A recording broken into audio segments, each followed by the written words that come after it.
Woo! Happy Wednesday to those who celebrate. Big Rich, TD, and Fletch with you on this fine day. I should say first day of November. Wow. Yeah. Wow. Happy holiday season, folks. Mm-hmm.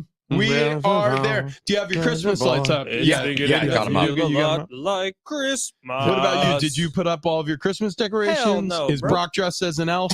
I have a porch. What am I going to decorate? Well, yeah, you decorate the damn porch. You decorate that mother effing porch. Did you get Brock a stocking yet? No. Oh, wow. Okay, I great. thought Wow. Santa Dog takes dad. care You of know that. what? I thought that was like the point of having kids or dog babies. No. You're- Santa doesn't bring the stocking. He fills the stocking. Exactly. You hang them by the chimney with care in hopes that St. Nicholas will soon be there. Damn it, I don't have a chimney. Son of a... Okay, Well, great. okay. Well, two things you've done wrong. Bad dog dad, need a chimney. Got to get those both settled. And I don't care if it's a fake chimney. You better figure that out. That's right. Did you guys go trick-or-treating or have lots of trick-or-treaters? We have no trick-or-treaters in our neighborhood. I put out a skeleton sitting on a chair with a big cauldron and a ladle. Okay. And inside the cauldron was a bunch of lollipops and Nice. push-up pops and all the things. And it was exactly where as I left it. We never get trick-or-treaters. We were hammered with trick-or-treaters. How much? In pounds? How many pounds of candy did you give away? Man, probably in the 15-pound range. Wow. Yeah, I guess. I don't know how many pounds are in a bag, but it was 14 bags of candy we went through. Whoa. And full-size bars. Now, So depending on the level of costume, if it was real good, they got a full-size candy bar. What kind of full-size candy bars do you give away? Well, I go to Costco and buy the boxes that have, they've got like Kit Kats, Twix, 100 Grands, Crunch Bars. That's awesome. Snickers. You're the good Butterfingers. house. You're the good house. You're the house that everybody else in the neighborhood goes, why do they have to give away the big chocolate bars? Because it makes us all look bad. You know what else I was giving away? What? Little cups of Boosa. Oh, Yeah. So I've been waiting my whole life to find out who that guy is. It's Travis Dale. Oh, it's Travis Dale. Yeah. Travis Dale is that guy. Let me tell you, the coolest house I went to trick-or-treating yesterday was they had the garage open like like you said you were going to do. I did. Okay. I did. So awesome start right there. They had folding tables out to create a defensible distance between Check. them and all the trick-or-treaters. Check and check. Okay. And they had dressed up the tables to make it look a little bit spookier. Chickity check, check, check. Wow. And instead of offering Boosa, this house, they had round table pizzas out. Oh, wow. That's good. That's a good That's call. better. That's a You good call. leave with a slice, and she had different. She was like, here's the meat supreme, and here's the cheese pizza. Take whatever you want. And I was like, oh my gosh, she had paper plates and napkins for people. And Next year, TD, take notes. Yeah, well, I was basically a keg and bottle commercial because people would come up and they would take a sip and they'd be like, "What is this?" It's Boosa. 10 locations Yeah, where do you throughout get San it? Diego. Like you can get it 10 locations all throughout San Diego. Keg and bottle. Go see Tadu Ganja. And then people are like, "Okay, fine." They're like, Yeah. like where's the nearest? Well, the most convenient location to this area. That's basically it. But I had all the arcades lit up. They were going. So when kids came by, they would stare and they would just be in awe. And there was one kid who was just absolutely enthralled by it all. And I was like, "Hey, man, well, I mean, yeah, stop back by and you knock on the door and you can come play video games. It's cool." Oh wow. And then the parents were like, "Oh, okay." I'm like, "Wait, hold on. I mean, I'm not like a weirdo, but I also realize that's exactly what a weirdo would say." Hey, kid, you want to spend some time with me alone in my garage? That's basically what I said to this I've poor got kid. video games and candy, full-size candy bars. And Anyways. drink this chocolate milk. Yeah, it was a lot of that. It was weird. Yeah. It was Oh weird. man, I was in bed by 7:30. It was so nice. What? Yeah. Yeah, which is man. lame. Yeah, that is Yeah. so lame. There's nothing to brag about that. You should have done something with the Kendall.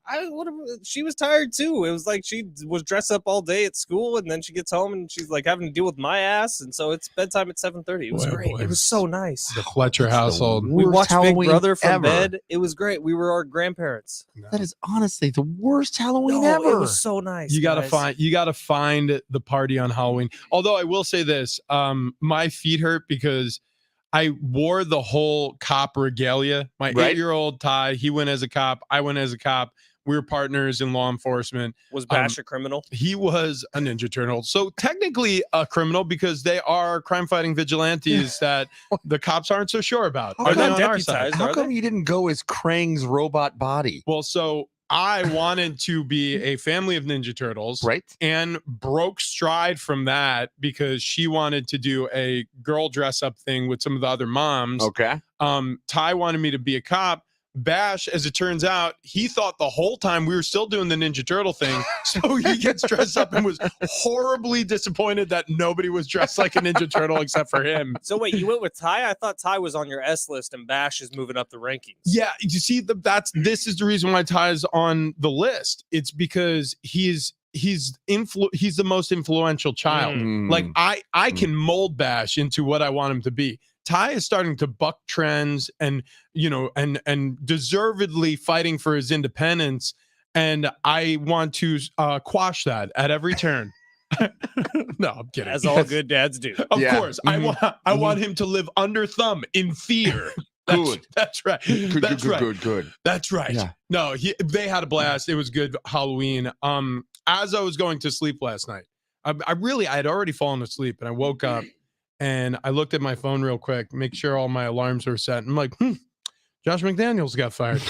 Well, good night, world, and just went right back to bed. That woke me up in the middle of the night because I have Schefter, especially yesterday. I have his notifications turned on my phone, and dumbass me went to bed with my phone on loud. And so at 11:30 or whatever it was, it went ding, ding, ding, ding, ding because Schefter put out 5 tweets in a row about it.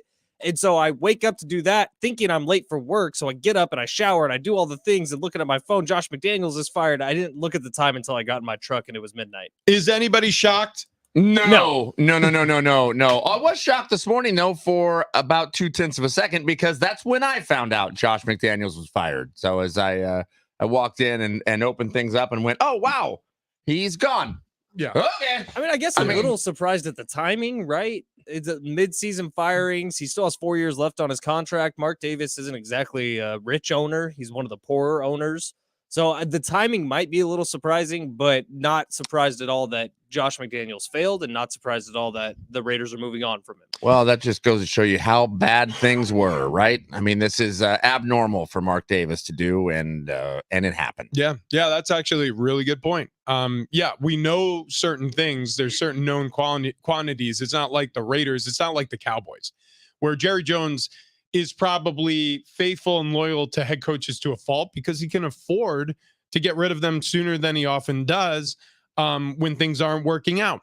Well, with Mark Davis, sometimes it feels like, well, the Raiders, they're a little cash poor because of X, Y, or Z, and they just kind of have to wait out the storm when it's not going well.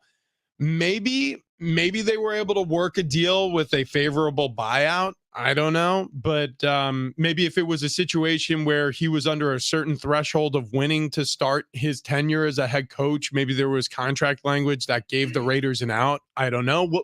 And we may never know because, frankly, if I'm Josh McDaniels, I don't want that information public. Mm-hmm. So there might have been something favorable written into his contract that gave the Raiders an out, and they had to pull the trigger sooner rather than later. Either way, it's not just Josh McDaniels. It is the general manager, Dave Ziegler, who was hired at the exact same time. Both of them spent a lot of time in New England. Ziegler was in the scouting department. McDaniels, obviously, the offensive coordinator prior to his hiring as head coach. It has not looked good in Las Vegas since he's been hired. And so middle of the second season, he gets canned. And so all of a sudden, you're sort of looking around at the Raiders saying, why didn't they trade Devontae Adams? Yeah, right. Apparently the Jets were trying. There's reports out this morning that the Jets were trying hard for Devontae Adams and Mike Evans, and both those teams said they are unavailable. So did he walk in the front office and say, either they go or I go? And they went, all right, we'll fire him. And he went, damn. My question is how soon does Bill Belichick pick up the phone and be like, hey, Josh, you want to come back? It's possible. Because that's what he does. Like Matt Patricia's back with the Patriots. Bill O'Brien's back with the Patriots. So it's does possible. He call Josh McDaniels and be like, hey, our offense needs help? No, my guess is it's Nick Saban before it's Bill Belichick. Really? Wow. Well, because think about Billy O'Brien spent a year in Alabama. Maybe it was 2 seasons as their offensive coordinator before getting reintroduced to the fold in New England. It's going to be one of those two, though. So you think he's going to make a pit stop in college before he goes back to the NFL? It's possible. I mean, also, since there may not be room on the Patriots staff right now, nobody appears to be going anywhere anytime soon. So we'll see. But now, if Belichick is out after this year, which we don't think is going to happen as a show, but just playing the hypothetical game, if Belichick is out this year, is it possible Bob Kraft picks up the phone and calls for Josh McDaniels to be the head coach of the Patriots? Well, here's the problem. And can't see that. We were discussing it before the show. Like, I mean, outside of Billy O'Brien as a head coach, how many Patriots assistant coaches have actually been successful as head coaches? I can't think of one, and Bill O'Brien has to have an asterisk on it, right? It's they got to the playoffs with the Texans, but it's not like he was a world beater. Well, multiple times he was in the playoffs, and I would make the argument that his offenses with Brady and then with Deshaun Watson, and now what we've seen, it hasn't been great, but it's been better than it was a year ago. And Matt Patricia at the helm with Mac Jones getting better play out of him. He's a talented offensive coordinator. He's a talented mind. Also, he went to Penn State after the Joe Paterno scandal, the Jerry Sandusky scandal, and Joe Paterno had been forced into resignation and really helped them rehab that program. Like that was as bad of a situation for any head coach to take on. And I think he did it with a lot of class. And I think he actually really helped that situation. So I've got nothing but nice things to say about Billy O'Brien as a head coach. The rest of them, Romeo Crennel, Eric Mangini, Josh McDaniels now twice. There's been a very limited amount of success. Matt Patricia obviously went to Detroit, was a complete failure. There's been a lot of failure associated with Bill Belichick's assistant coaches. So I don't know if you necessarily trust Josh McDaniels with a head coaching job. This isn't like Frank Reich, where sort of inexplicably he was fired by the Colts midseason last year because it wasn't working out with Matt Ryan, and Jim Irsay got in the way and said, no, we need to bench Matt Ryan right now, and got in the way and then fired him midseason. Like, it was a weird one. This isn't a weird one. We all sort of saw this one coming. Yeah. And the only thing I really want to see out of that is you bring up the Colts. I really, really hope Jeff Saturday becomes the next coach of the Las Vegas Raiders. So it's going to be Antonio. He needs another shot. It's going to be Antonio Pierce, who was the linebackers coach. Rich, do you know him at all? No, I don't know Antonio Pierce. But he played for the Giants for a while as a linebacker. Good player. LeVar Arrington knows him, and he was talking about him this morning, saying he should be a head coach in the NFL, and this was the perfect pick if you were going to choose someone off that Raiders staff. I don't know anything about him. I don't know what he can do at this point in the season. Like, now what do the Raiders do moving forward? You got big question marks at quarterback. You got Devontae Adams, who has a shoulder injury. Are you trying to win? Is it a chip? Is it a chip on the shoulder? He does have a chip. Okay, yeah. I don't think you're looking to win if you fire your coach midseason when you have 3 wins on the docket. No, I mean, like, you're trying to save face. You're trying to completely, like, again, steering it back to something more local, like with the Padres. Like, the only reason why you do this, if for example, Peter Seidler woke up and went, that's it, I've had enough, I want to get rid of everyone. Bob Melvin, see you later. Take whatever job you want. AJ Preller, get lost.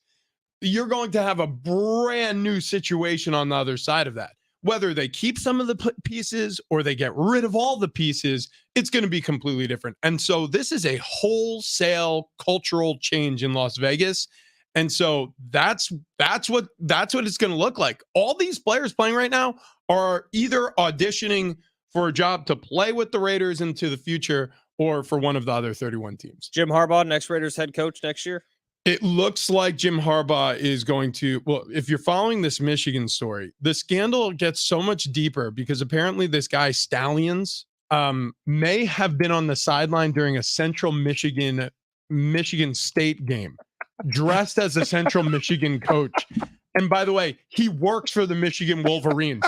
So if that's true, and Jim Harbaugh had anything to do with that, but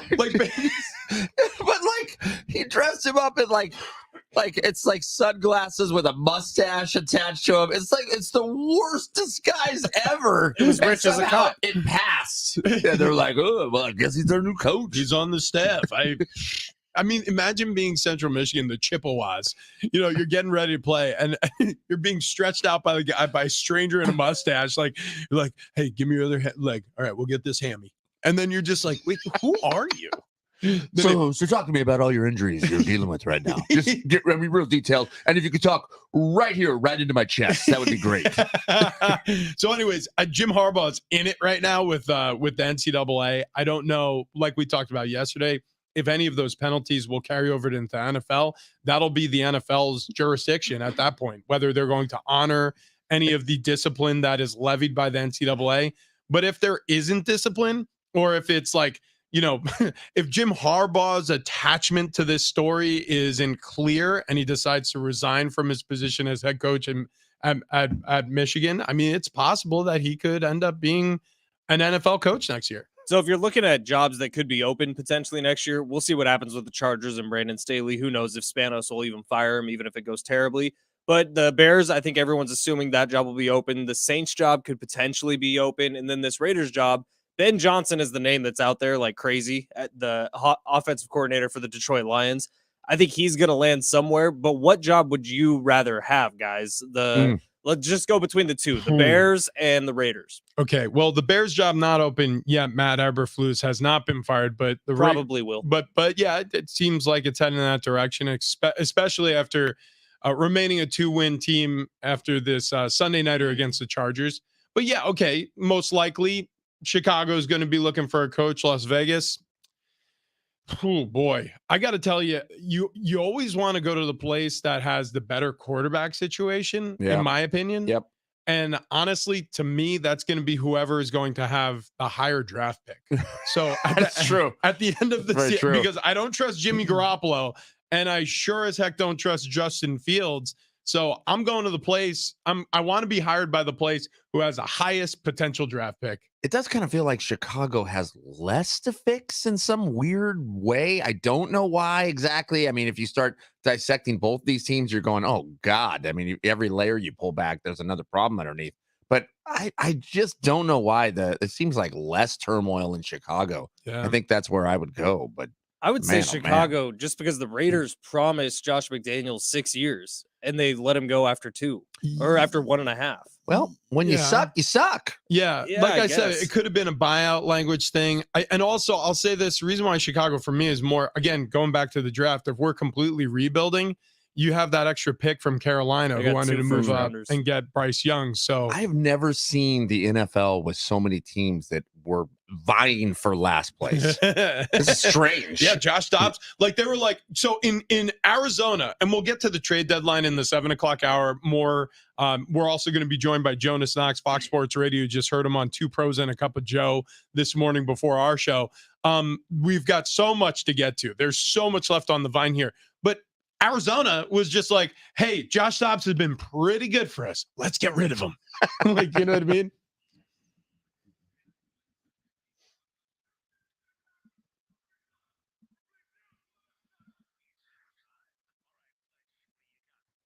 Well, let's start right there, Rich. Josh Dobbs, the new quarterback of the Minnesota Vikings. He goes over there and trade with the Arizona Cardinals to replace Kirk Cousins, who ruptured his ACL or his Achilles tendon.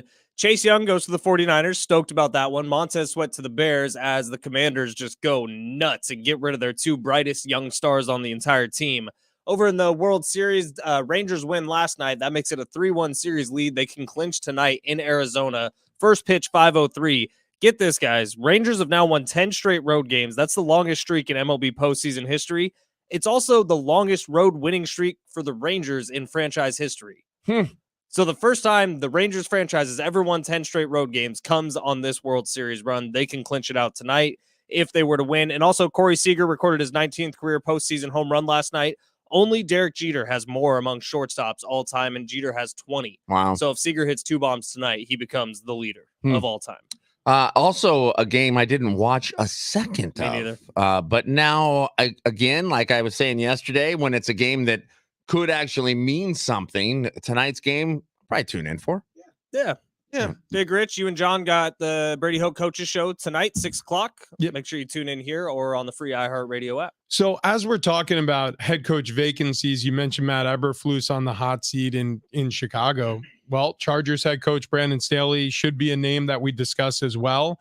Is it cooler after the Sunday night win over the Bears, or would you say that wasn't a convincing enough win, or wasn't a convincing enough win over the opponent, because again, Chicago's on the way down. The Chargers, you could argue with their roster, should beat the Chicago Bears. Like, where are we at after Sunday night?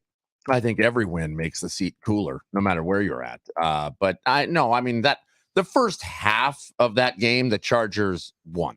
I mean, to me, they did enough to where that seat got a lot cooler. And for whatever reason, Brandon Staley, it seems like he's a little bit Teflon, man. Everything just slides off of this guy that is coming bad his way.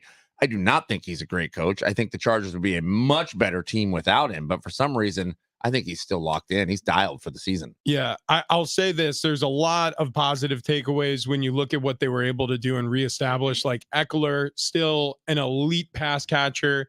And they were really trying to, and this is credit to Kellen Moore, keep an offensive coordinator with the Chargers, by the way, keep the passing in close to the line of scrimmage. You know, you had Justin Herbert go 11 for 11 for 120 in the first quarter. You mentioned the first half. I mean, the first quarter, right? He had 2 touchdowns. They were off to the races. And it it's was the Bears. What's that? It's the Bears, and it's a backup quarterback. Like, I don't know how much this win does for you. I'm much more interested in the coming up schedule because they got the Jets on a Monday nighter this week. Okay, Chargers should win that one too. But then you get the Lions, Packers, Ravens, Patriots, Broncos, Raiders, Bills. Like, there's some tough games on the horizon. You almost need to see Brandon Staley perform against some of the upper echelon of the NFL, like in his own division with the Chiefs. If he slips up against like the Broncos, for say, they're coming up on the schedule, it's going to be tough to keep him, man. Yeah. Oh, yeah. I'm not making the argument that Like, Brandon Staley. I just don't know that the Bears game does anything to move the needle for me. Well, yeah. And my point was, you saw some positives. There's no question there were some positives where Brandon Staley got this offense. Well, I shouldn't even say Brandon Staley. I give credit to Kellen Moore, got this offense back on track. But there's still problems. Like the biggest problems have been his decision making in close games, which obviously this wasn't. Now, if the Chargers can rush out to a 2-touchdown lead in every single game they play for the rest of the season and then coast to victories, he's not getting fired. But if they're in these close games where he's making poor decisions that either get them close to losing games or actually losing games, like he has many times, that's the measure of that's part of the reason why Josh McDaniels was fired. Because in close games, he made some bizarre decisions, and you're like, I mean, that's what the job is. That's why you're critical of a Mike McCarthy, even though he's had success over his career.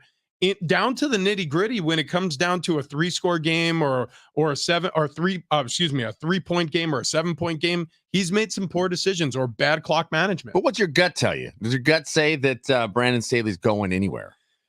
Let's put it this way. If they're not a postseason team, I don't think it's feasible, especially with Justin Herbert being as talented of a quarterback as he is. I don't think it's feasible for him to keep his job. Now, I'm not campaigning for anybody to lose their job, but I just don't see how, if you're Tom Telesco or you're Dean Spanos, and you've seen this for years now, you go to bed at night going like, yep, we're making the right decision. Right, without a doubt.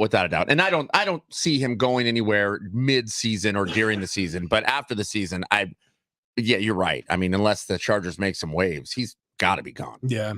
Lainey Wilson tickets on the show today. We got a pair to see her at North Island Credit Union Amphitheater in August. Your opportunity to win that pair of tickets coming up later on. Snow Jam tickets as well. Snow Jam 2023 at the Del Mar Fairgrounds. That's coming up this month in November. But coming up next, Jonas, Knox, Fox Sports Radio, 2 Pros and a Cup of Joe joins us to break down the NFL trade deadline on the other side.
We break down all of the trades that happened yesterday in the NFL with Jonas, Knox, two pros, and a cup of Joe. Next.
This update is presented by DraftKings Fantasy Sports. Breaking news all day yesterday in the NFL. Some of the highlights: Raiders fire their head coach Josh McDaniels and general manager Dave Ziegler. Trade deadline, flurry of moves. Commanders move off two of their brightest young stars. Montez Sweat to the Bears, Chase Young to the Niners, and Kirk Cousins will miss the rest of the season with that Achilles, so the Vikings trade for Josh Dobbs to be their quarterback the rest of the way.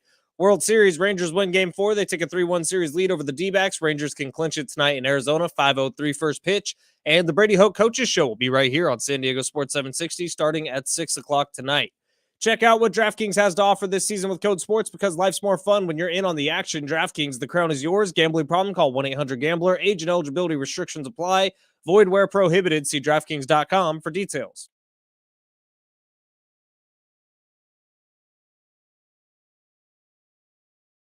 Big Rich Sheedy and Fletch, San Diego Sports 760 on a Wednesday, on a hump day. Getting you over the hump, though, with a chance at $1,000. Actually, we do that every single day here on San Diego Sports 760. All you have to do is listen for the keyword, then enter it at sportssd.com. It's presented by Loan Pronto. Stop paying insane rates on your credit cards. Loan Pronto can help you tap the equity in your home so you can be credit card debt-free in less than a week. LoanPronto.com. That's LoanPronto.com. Also, man, we got tickets we're giving away. Lainey Wilson, that's going to come up on the show a little bit later. You can win yourself a pair of tickets to go see Lainey Wilson at the North Island Credit Union Amphitheater on August 23rd. LiveNation.com if you want to buy tickets. Also, Snow Jam tickets. Snow Jam 2023 at the Del Mar Fairgrounds happens November 10th through the 12th. But we will be giving away a 4-pack of tickets to that as well. And tomorrow, doing something a little special, debuting the very last Beatles song ever recorded. Yeah, apparently Yoko Ono found a tape and they remastered some stuff and they added some stuff with the remaining Beatles who are still with us. So yeah, looking very much forward to playing that in the 7 o'clock hour tomorrow. So be listening for that. But joining us right now, this is the most exciting announcement. Mm-hmm. Jonas, Knox, Fox Sports Radio. 2 pros and a cup of Joe. You hear him every day right before our show, right here on San Diego Sports 760, joining us on air this morning. Jonas, we always appreciate you jumping on, because after talking to Brady Quinn and LeVar Arrington for 3 hours, for hours and hours leading into our show. Like, I mean, are you exhausted? I mean, it's a marathon. Well, no, I mean that's just the undercard. Now it's time for the main event. So Boy. they get the undercard fights, and they get those, like the crowd's kind of sparse and half full. And now we're here for the main event. Now the crowd's really locked in and ready to go. That's right. So That's right. Thank you Jonas, very much. it's so funny. When Rich does the show with Mike Harmon every once in a while, like once every other week or so, he calls Travis and I his fluffer.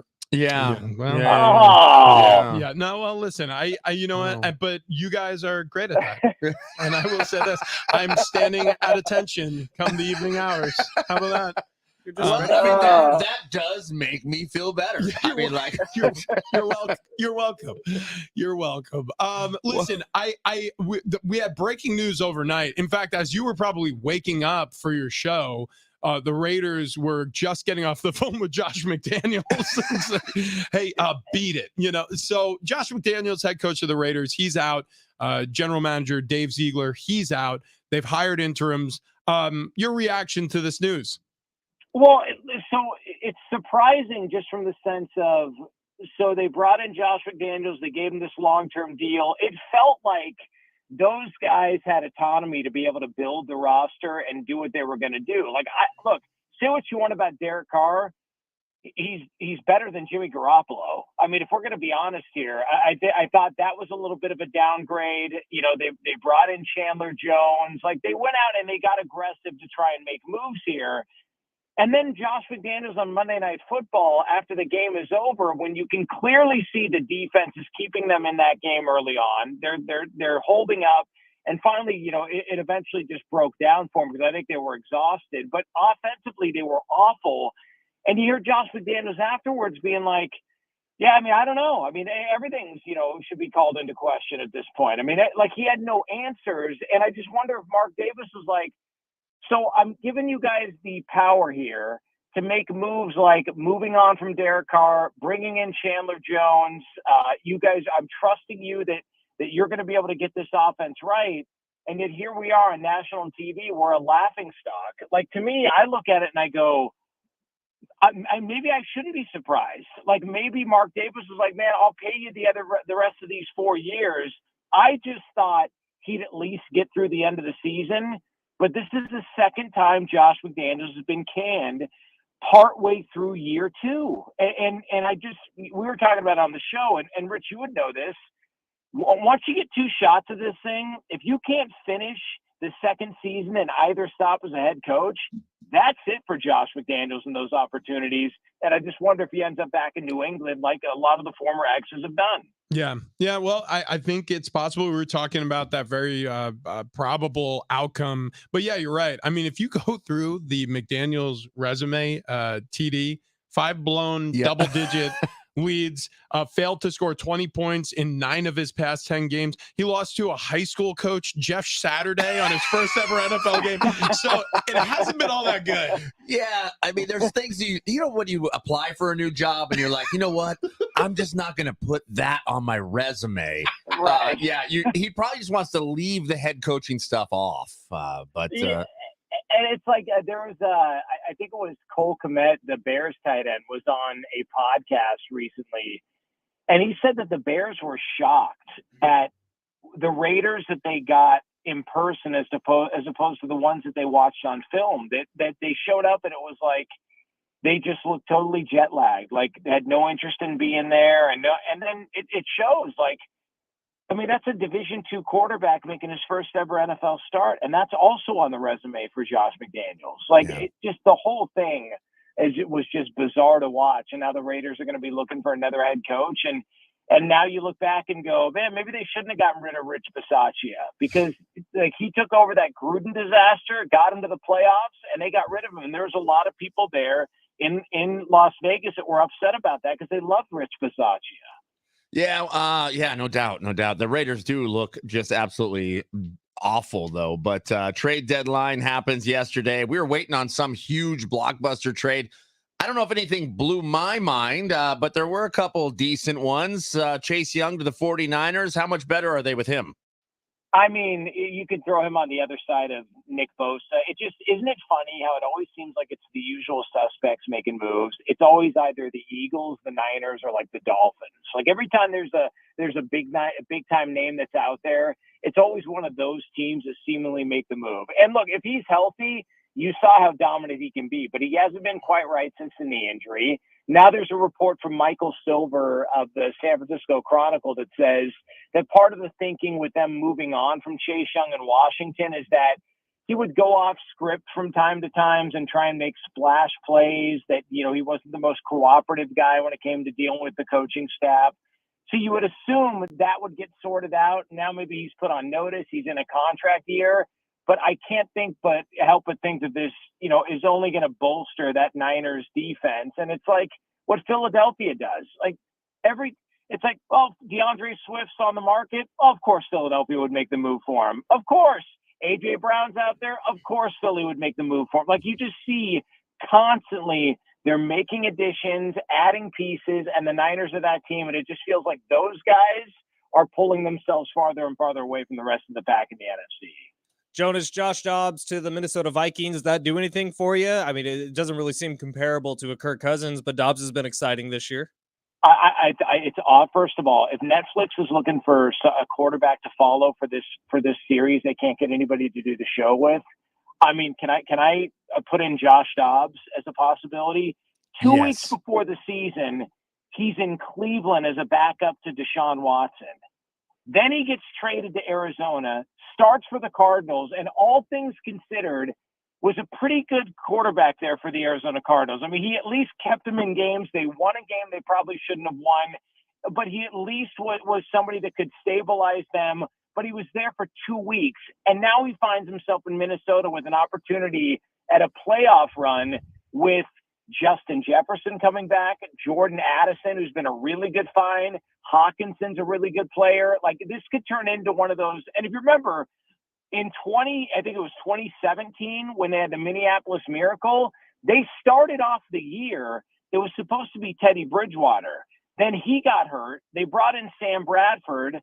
Sam Bradford was brought in because he was pissed off at the Carson Wentz move. He got hurt, and then they had to turn to Case Keenum and went to an NFC title game.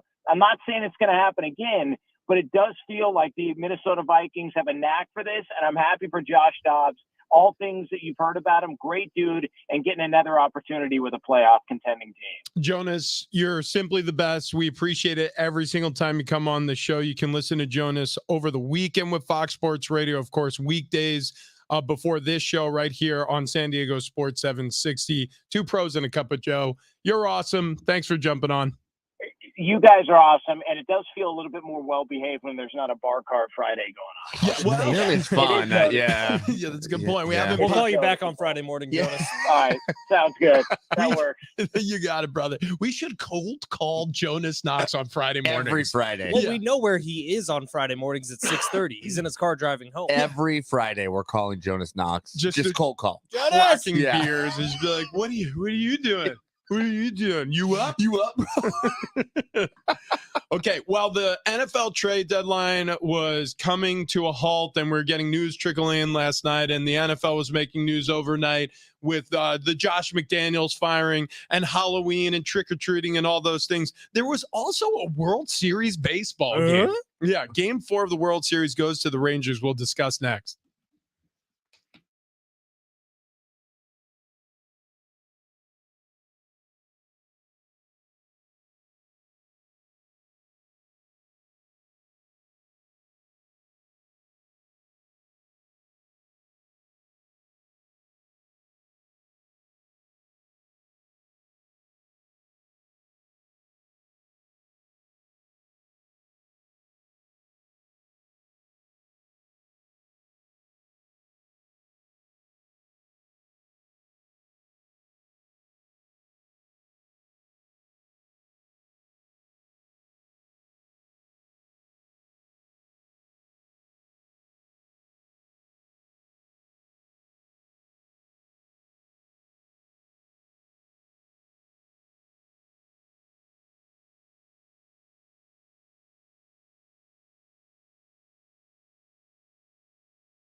Coming up next, it may be over. This wonderful, crazy, unexpected run. It may be coming to an end. That's next.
Big Rich, TD. Whoa, I'm losing my headphone. Big Rich, TD, and Fletch with you. So we had World Series Game 4 last night, and the Rangers took a 3-1 lead over the Diamondbacks. I didn't expect to feel this way because, to be perfectly honest with you, I don't want the Diamondbacks to win. Mm-hmm. So I'm trying to figure out why I feel this way. Why I'm kind of upset that they're trailing this much, and that most likely tonight it ends for Arizona in front of their home fans because they get the 3 games before the series returns to Arlington Stadium for 2 games. But it's bumming me out a little bit that it's going to end tonight. I guess maybe. But you don't know that. Well, The Diamondbacks have fought back at every single stage. Like I could easily see them turning this route. Now, not easy. Yeah, I think it doesn't feel that way. Well, the Rangers have won 10 straight road games in the postseason, which So- is wild. Yeah, it's ridiculous. Well, I think as we were talking about, I think I figured it out. I want to see a game 7 because I don't like the lack of urgency in sports. I don't like watching games that seem inconsequential. Obviously, this could be a closeout game tonight. If the Rangers win, it's over.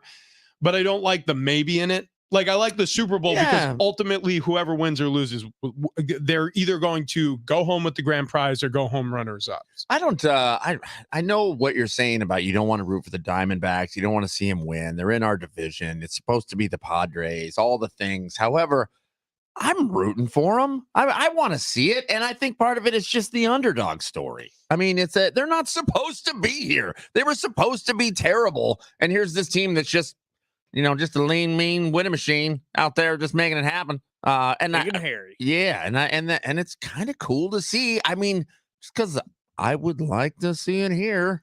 I'm here for Boach to get number 4. So I'm fine if the Rangers win tonight. Also, there were 3 games in Arizona, meaning Arizona's economy got taken care of, which congrats to all you Zones. Is that really what you thought about? I have never crossed my mind. I have zero, never crossed my mind. Zero emotion. Hang on. That is the strangest sports take I've ever heard in my life. I just really want those restaurants to do well out there. If there's one thing I'm eyeing is the local Scottsdale economy. I hope Old Town is thriving. My father-in-law sells beer in Scottsdale, so yeah, that's what. Okay, it doesn't mean anything. What the hell does that have to do with anything? Nothing. I can't even remember what the actual sports take was because you started making fun of me for that. Wow. you know what? You know what city could really use a win? Detroit. I mean, the financial impact of Dan Campbell.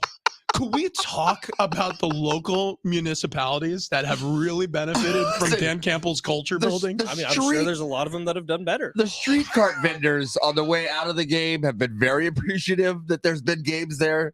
So that's good. You are. Damn it, what was I actually going to say? You said you're rooting for Boch. I am rooting for that Boch. makes sense. Number 4. The second thing you said made zero sense. Well, no, zero emotion attached to this World Series, which is why I don't think I've cared to watch a single game. Yeah. I'd really like it if, the people overseas could get more work by having to manufacture more memorabilia. Yeah. Dude, I'm sure father-in-law Scott pocketed a bunch of cash this week. That's what I'm stoked about. Honestly, I want the Rangers to win because I think it helps the war effort in Ukraine. Okay, you're taking this on somewhere I did not. Just saying. Say. I mean, from a geopolitical stage standpoint, if the Rangers win, that will topple some of our standing in the Middle East. No, bring it back to reality, Ben. The thought process of a low buzz World Series, though, is something that I think Major League Baseball feared greatly. Oh, they got it. Oh, and they got it. I can't wait to see the numbers from Monday night. They might be out this morning, actually, because that was a Monday night World Series game that wasn't close, that was going up against Monday Night Football. Yeah. And then on top of it, your game 4 is on Halloween. And it was a blowout. Dude, I mean, it's just the worst case scenario. Major League Baseball needs to look at the calendar. Look, I mean, it is November. We're still playing baseball. So you could make this go a little bit deeper into November by just avoiding Monday night and Tuesday night. You could have had game 3 on Wednesday, game 4 on Thursday. I mean, it didn't necessarily have to be up against Monday Night Football. What do you got? The ratings for game 2 were the lowest ever for any World Series game, period. The ratings for game 3 were even worse. Yeah, I just pulled up maybe the same article. Yeah. They're down in the 8 millions. Yeah, all-time low. Yeah.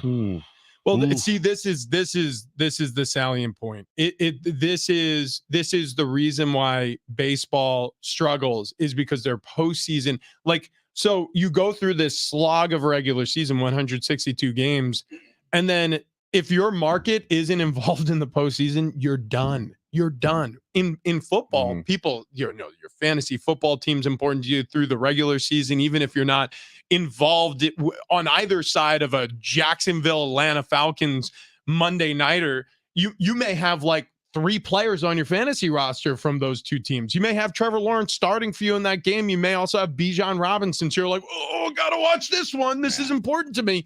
Also, it's easier to bet on. You bet on baseball. Anybody who's ever bet on baseball goes, yeah, but I mean, flip a coin. Who the hell knows what's going to happen? Whereas football, it sort of feels like you may have an edge, you may have an ability.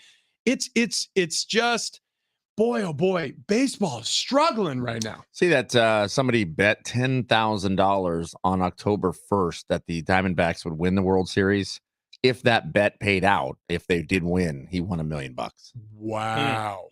But doesn't look like it now. It looks like he's going to be about 10 grand in the hole. I wonder if he had a cash out option right before the World Series, because it probably would have been a pretty steep one. I bet you it would. Yeah. Like he's playing deal or no deal. They do that. They'll literally, sports books will be like, if we gave you 20 grand, $450,000, would you just give us that ticket back? And then you go, sure.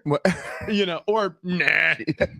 So I want all the I'm Mattress Mac, and I think the Astros still got a chance. Mac, they're home.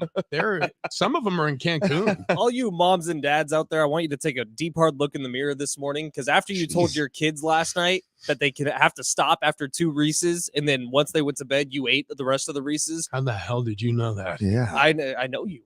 I just do.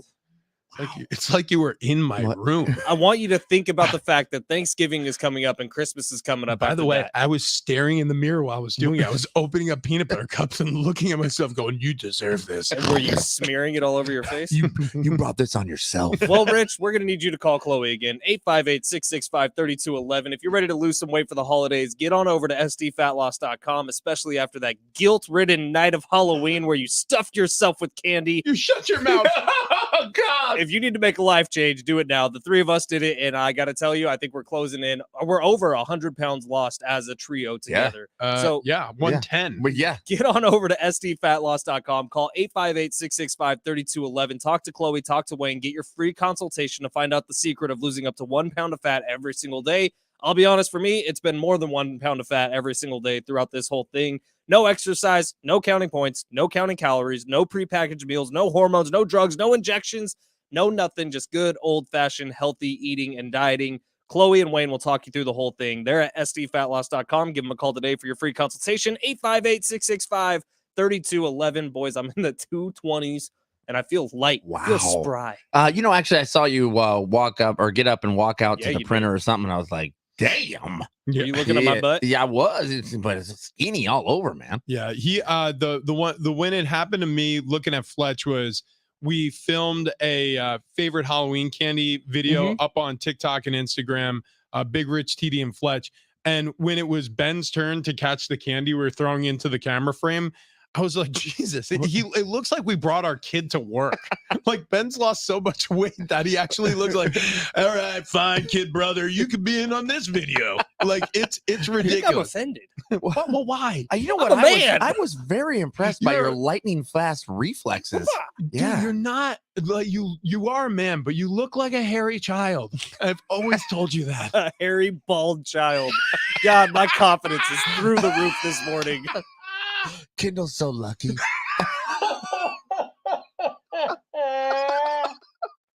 You know, when I do look at you, sometimes I think The HBC, the hairy, bald child. I look at him and I think to myself, like, he really has done a lot with what he was given. Good Lord. I think I'm offended again. We should probably take a break. We're gonna take a short commercial break, then we're gonna get back to making fun at Ben. No, I'm kidding. No, happy Halloween to everybody who's joining us this morning for the first time. I hope you had a fun night last night. Trade deadline also went down yesterday. There's Raiders news everywhere you look. We'll get to all of it coming up next. Big Rich, TD, Fletch.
Hour 2, Big Rich TD and Fletch. This update is presented by DraftKings Fantasy Sports. Breaking news all day yesterday in the NFL. Some of the highlights here. In the middle of the night, Raiders fired their head coach Josh McDaniels and general manager Dave Ziegler. Raiders will hire linebackers coach Antonio Pierce as the interim head coach. At the trade deadline, there was a flurry of moves. Commanders moving off 2 of their brightest young stars, sending Montez Sweat to the Bears and Chase Young to the 49ers. Chase Young, Nick Bosa, Ohio State, both of them, they were pretty good. Kirk Cousins misses the rest of the season with that Achilles, so the Vikings trade for Josh Dobbs. He will be their quarterback the rest of the way. In the World Series, Rangers win Game 4. They take a 3-1 series lead over the D-backs. Rangers can clinch it tonight in Arizona, 5:03 first pitch. And Rich Ornberger and John Schaefer will sit down with the head coach of the Aztecs, Brady Hoke, for a full hour tonight at 6 o'clock. Listen on the free iHeartRadio app or right here on San Diego Sports 760. Check out what DraftKings has to offer this season with code SPORTS because life's more fun when you're in on the action. DraftKings, the crown is yours. Gambling problem? Call 1-800-GAMBLER. Age and eligibility restrictions apply.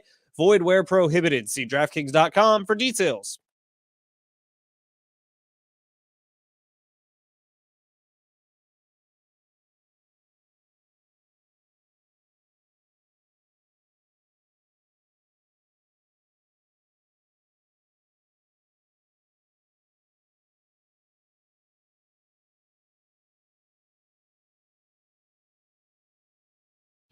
Yeah! Woo! Yeah. Gosh, we're doing it on a Wednesday, and happy Wednesday to those who celebrate Big Rich, TD, and Fletch with you on November 1st. So I'm assuming everybody who's listening as they start their day spent all the night taking down their Halloween decorations and putting up their Christmas lights because that's what's expected of all of you right now. Did you do that? We're going to Do you just skip Thanksgiving? We are going to be doing spot checks after the show. Big Rich, TD, and Fletch. We're going to be driving neighborhood to neighborhood, and we will knock on your door. If you have a jack-o'-lantern out, we will smash that mother beeper. Thanksgiving doesn't get the love it deserves. It's like sandwiched between these two white trendy girl holidays of Halloween and Christmas time, where everyone likes to dress up in their little pajamas and their lingerie costumes. And Thanksgiving is like, that's the fat dude's holiday, but we get no love. Do you want to dress up in lingerie for Thanksgiving? Maybe. Good question. That's a good question. Thanksgiving is easily my favorite holiday for all the reasons you just discussed. I don't like the pomp and circumstance. I don't like the fact that anybody comes to your door. It's football and food. Yeah, I would rather just be by myself like a hermit, and the people I like, and just sit down and eat a turkey. Like that sounds thing. Like all to myself. I'm going to eat the entire turkey. Like that makes me happy. And Thanksgiving for us, like many times it ends up just being me and Annie and the boys. And the fact, I mean, don't get me wrong. We invite people over and, many times like people have other things they want to do, which is great because it's just quiet. Like that to me is the best type of holiday, is a quiet holiday. I like Christmas. I like the gift giving season. I like all that stuff, Hanukkah and whatever you celebrate, but there's so much you have to do to prepare for it. Thanksgiving, you just got to make sure you have sides. Like that's about it. Like, do we have some pie? Did somebody buy whipped cream? We may have a lot of people come over for Thanksgiving all of a sudden. I'm a little worried about it because it's going to require multiple turkeys. Oh, wow. Yeah, I mean, like there's that many. I want to try deep frying a turkey this year. We should do it in studio. Absolutely. At the very least on the roof. Oh my God. On the roof. Oh my God. We have to take Okay, this is one of those ideas that I should have kept inside my head. Okay, No. We can easily drag stuff up. We just throw a rope over the side. Dude, absolutely. Easily. Yeah. I mean, that's not even close to a problem. No, okay. We'll do it on the roof. We'll do it on the roof. We just need a plywood platform. But again, like you said, we can drag things up the side of the building. Plywood platform, all you got to do is drill a hole through it, throw some rope through it, and bring that sucker up too. You imagine the people that work on the second floor of this building sitting in their cubicle, just seeing a turkey spatchcocked coming up the side of the building. Well, we definitely wouldn't spatchcock it because when you deep fry it, you don't want to open the bird. You want it just to a front word. Yeah. However, I would like to unwrap the turkey so it's naked as we throw a rope around it and drag it up the side of the Can we put googly eyes on it? The rope, yes. The rope is tied around one leg. It's got a giant 16-pound bird. It's just banging into the window. It's leaving like butt cheek marks. Snail trail. Oh, Okay, so that's gonna happen. we should do that tomorrow. God, I mean, yes, soon. We need to share a recipe with the public so many people can replicate this meal. What's the recipe with deep fried a turkey? Just deep fried the turkey? Good point. Solid I point. think you need a good dry rub. Oh yeah, that's the only You thing you do? really do. Yeah. You put something on it? I've never done it before. Neither have I. I Yeah. mean, I feel like you wouldn't do anything for fear of like popping. Fire. Yeah. No. With the dry rub, you wouldn't have to worry about that. Think about like chicken wings. There's dry rubs on chicken wings That's that you true, deep fry that's true. or flour. You know. Oh, yeah, I guess you're right. We'll be I guess okay. you're right with We'll be that. okay. We could season the bird. What if we floured the whole thing and it was like It's a pancake battered- turkey. It's a battered. Giant battered chicken wing turkey. Oh my god. Can we do a buffalo hot turkey? So I imagine San Diego president Noreen Ippolito getting a message. So the guys made a giant turkey chicken wing, if it makes sense to you. They're on the roof right now. There's a lot of oil splatter. How long does it take to deep fry a turkey? Probably 40 minutes, I would guess. I mean, it takes all day in the oven. Like if a 16-pound bird would take you 3 hours, I bet you it cuts it down to like a third. Let's see. So maybe like 40 to 60 minutes. Nice thing about a deep fried turkey, it cooks very quickly. Only takes 35 to 45 minutes. You nailed it. 3 to 4 minutes per pound. So yeah, we could hang out on the roof. I It'd be think- fine. Like a lot of fires get started every year, though. It has to be completely dry. By when you roof put it in. turkeys? No, by turkeys in general. I think we should start a TikTok trend, roof turkeys. And so we got to get this done probably this week. Yeah, I would say so. Hashtag roof turkeys. Yeah. You heard it here first. Trade deadline yesterday. Montez Sweat, Chase Young. The Commanders said, "Oh, we use really high draft picks on these two guys. They were going to be the foundation of our future. Bye." So we traded them for A third and a mid-range second round draft pick. picks. And by the way, Yeah. the third pick they got from the 49ers was a compensatory pick. It was either the one they got when D'Amico Ryans got hired or when Mike McDaniels got hired. I can't remember which one it was. But it turns out it could actually end up being like a 4th or 5th round pick, depending on how things go. You use the word compensatory often. Only when I'm talking about draft picks. Wow. The 'Cause that's what it's called. the Chase Young trade, obviously the biggest name. Chase Young, though, for a lot of people are confused. The best thing that has happened in his NFL career was draft day. He's been overwhelmingly kind of a bust in Washington. Now he's insane athlete. Like the reason why there's still so much potential there is because with the right system, maybe with the right defensive coordinator, the right defensive line coach, if you can unearth that potential, you're going to get a heck of a player because he is as good of an athlete as it gets up front, screaming off the edge. And he's going to be playing now opposite Nick Bosa, who last I checked is a pretty damn good defensive end. Yeah. Here's my question. Ohio State running mates. I think 2017 they were on the field together. You just paid him, Nick Bosa, I'm talking about, a tremendous amount of money.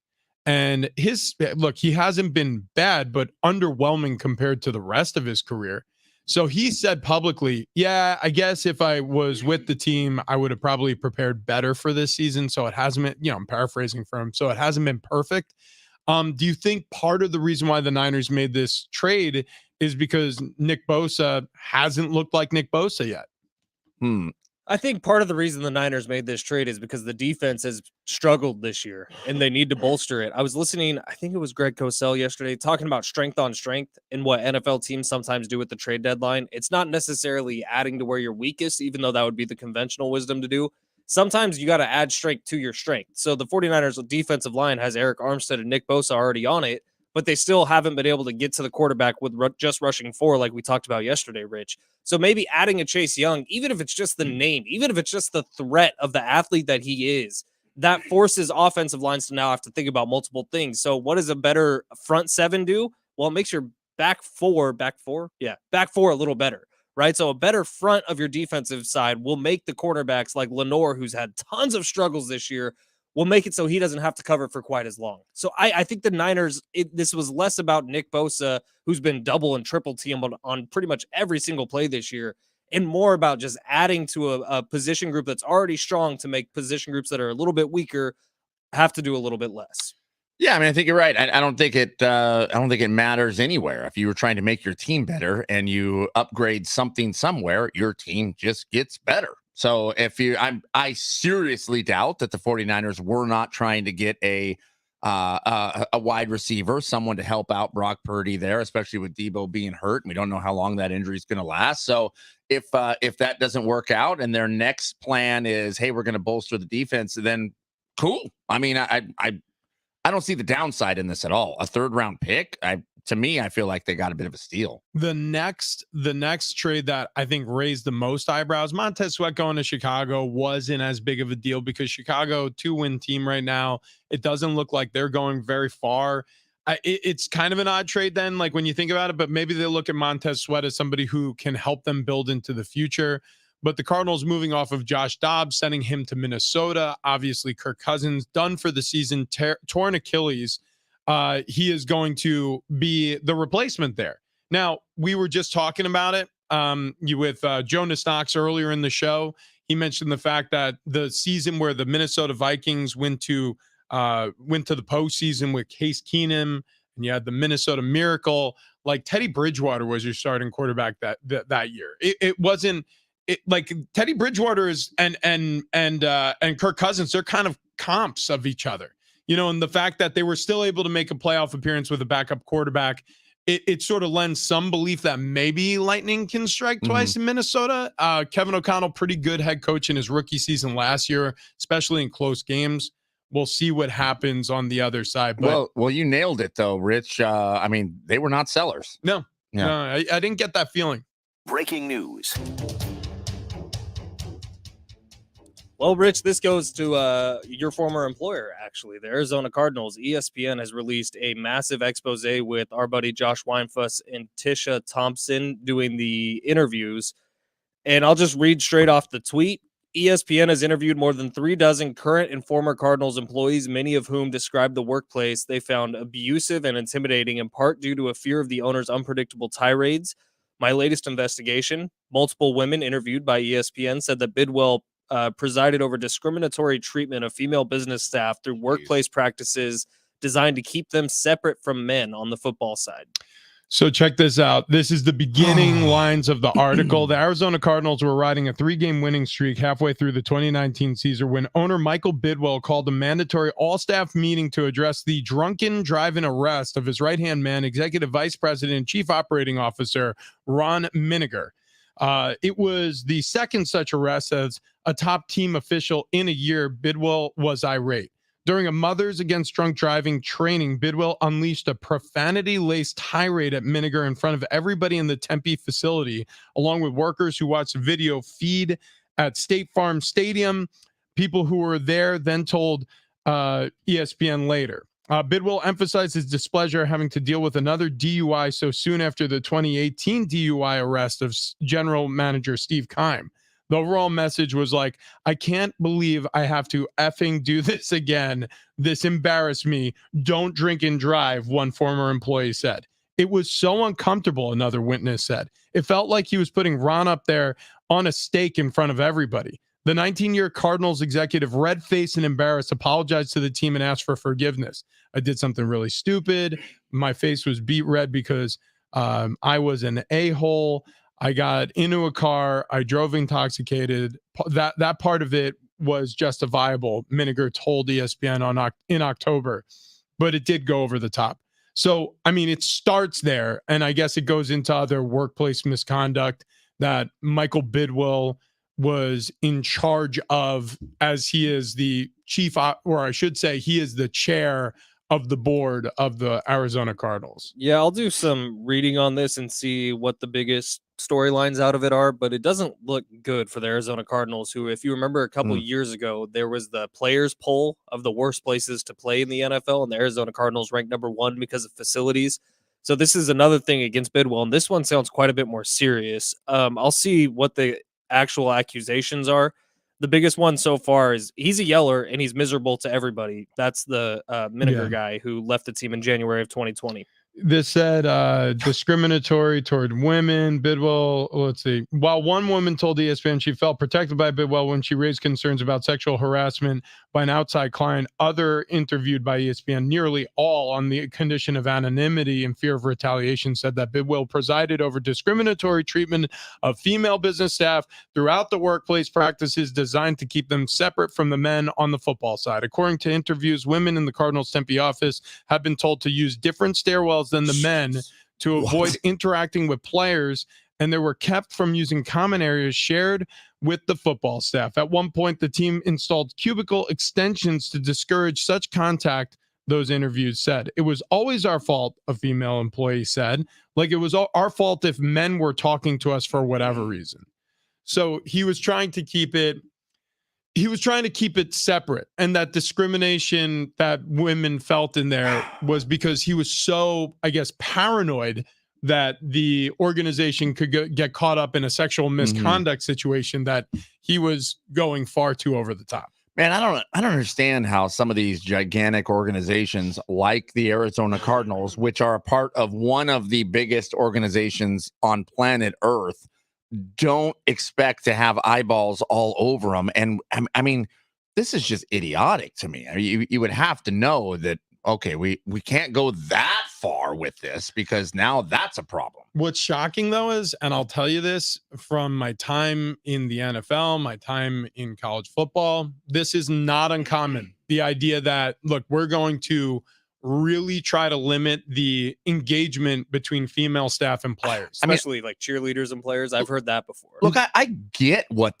their head was here, but then at the same time, when you're like, yep, so what we're gonna do is, look, there's just no ladies allowed here. Look, you can't go that far. So you'd have to figure out something different of whatever your approach is. I'm not defending it. I'm just saying that none of this surprises me because I was exposed to it.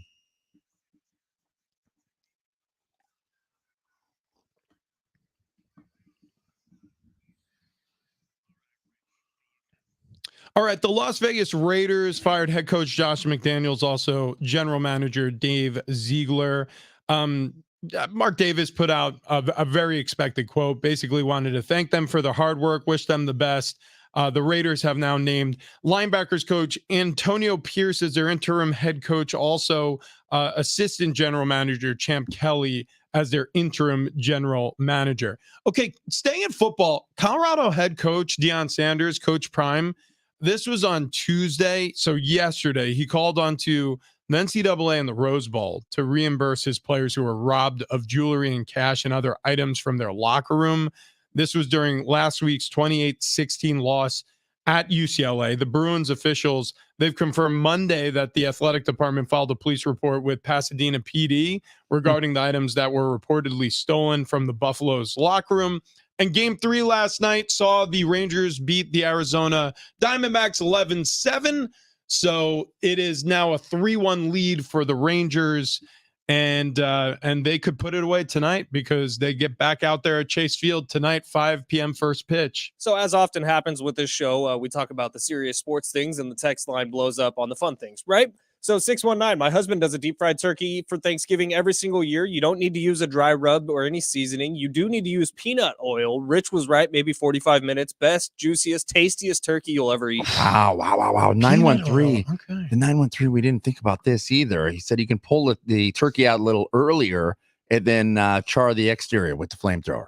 913 also saying, if you guys do the turkey, can we please book Myron Mixon to help cook it live in studio and use his trigger pull injector too? Please. Maybe he can do a Wagyu brisket also. Dude, I just want to hear him say, you got to get your trigger pull injector. You got to get it out and you just got to stuff it in the bird. It's been too long since we've talked to Myron. It has. I love that. It has. So anybody who is confused, Myron Mixon is like a barbecue champion. Grandmaster. I mean, a grandmaster, pitmaster in terms of barbecuing. You don't want to confuse that with some other associations. Yeah. He's an incredible interview guest. And we've had him on twice now on this show. Atlanta based, and he sounds like he's from Georgia. Yeah, he's awesome. Yeah, he does. The 858 asking for a sexy Thanksgiving lingerie video. Don't just dream it, meme it. Well, now we have to do it. Yeah. Rich been is gonna put out dress to the up like a cosmos. turkey. We'll rub peanut oil all over him. Sounds good. I mean, that sounds really good, guys. look, Travis will be the pot that we deep fry him in. sexy Thanksgiving doesn't sound that bad. Sexy Thanksgiving is something that we should probably encourage on the internet. It's going to be a very sexy Thanksgiving. Let's see those turkey breasts. That's right. Wow. Yeah. Wow. And speaking of turkey breasts, Uh-huh. I've lost a lot of weight, and some of it has been because I've been eating more poultry, staying away from the fattier meats. You used to look like a fat turkey. And that's Now you complete- look like a very lean one. Mhm. You could say Yeah. that I had the trigger pull injector. Now it's like a Tom I don't want to buy. It's not plump. I'm not a plump Tom. I'm a skinny Tom turkey. Yeah. So sdfatloss.com. We've been working with the great folks over there. They have a weight loss team. Wayne and Chloe, they've led our little group here, and they've done an awesome job with us. As Ben mentioned earlier in the show, as a show, we've lost over 110 pounds in just 8 weeks. Okay. We're coming to a close of the quote unquote reduction phase of this new lifestyle, this new way to eat. And it's been incredible. And there's no tricks to it. Like, we're not drinking shakes, eating protein bars. We're eating real food. We're doing it under the guidance of professionals who are going to guide your process as well. If you're interested in losing some weight, SD Fat Loss has made this really easy. And I know it kind of sounds adsy when you start saying, hey, no gimmicks. Like, but honestly, there are no gimmicks. Yeah. Here. We've eaten real food. Mhm. We've held ourselves accountable to each other. It actually was easier doing it with a friend. So what we've encouraged everybody to do is, if you're looking to lose some weight, you could call 858-665-3211 or go to sdfatloss.com. But encourage somebody to do it with you. Get a spouse involved, get a cousin, a brother or sister, a niece or nephew, a grandparent. It doesn't matter. Somebody in your life who you know could benefit from a little weight loss, especially as we're getting ready to celebrate the holidays. We know what that means. We know there's going to be a couple of days on the calendar where you just let it loose. So good time to get started on, getting the weight under control. Again, that number, 858-665-3211. sdfatloss.com. This has been one of the most incredible opportunities for us as a show, because we look different on the other side of this. This really, truly, if you've watched our streams on YouTube Live or on Twitter or on TikTok, and you looked at us back 8 weeks ago and you look at us now, we look like completely different people, and you can too. sdfatloss.com. Okay, we mentioned it there at halftime. Coach Prime calling out the NCAA, wants reimbursement for his players. We'll have that sound for you coming up next.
What's going on with Coach Prime and some red pill, blue pill coming up next?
This update is presented by DraftKings Fantasy Sports. Breaking news all day in the NFL yesterday. Some of the highlights here. In the middle of the night, Raiders fire their head coach, Josh McDaniels, and general manager, Dave Ziegler.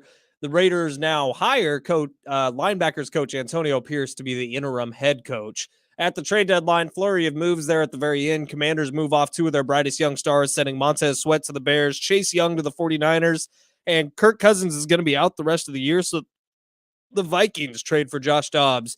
He will be their quarterback the rest of the way. You all right, man? No. What? A little bit of a hiccup. In the You're World sad. Series, Rangers win Game 4. They take a 3-1 series lead over the D-backs. Rangers can clinch it tonight in Arizona, 5:03 first pitch. Check out what DraftKings has to offer this season with Code Sports because life's more fun when you're in on the action. DraftKings, the crown is yours. Gambling problem? Call 1-800-GAMBLER. Age and eligibility restrictions apply. Void where prohibited. See DraftKings.com for details.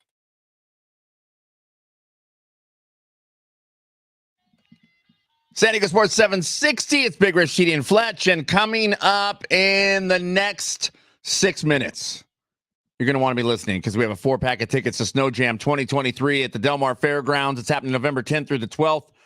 It's an unforgettable event. You can discover their extensive collection of alpine skis, snowboards, boots, bindings, gloves, goggles, and everything else you need for a fantastic winter season.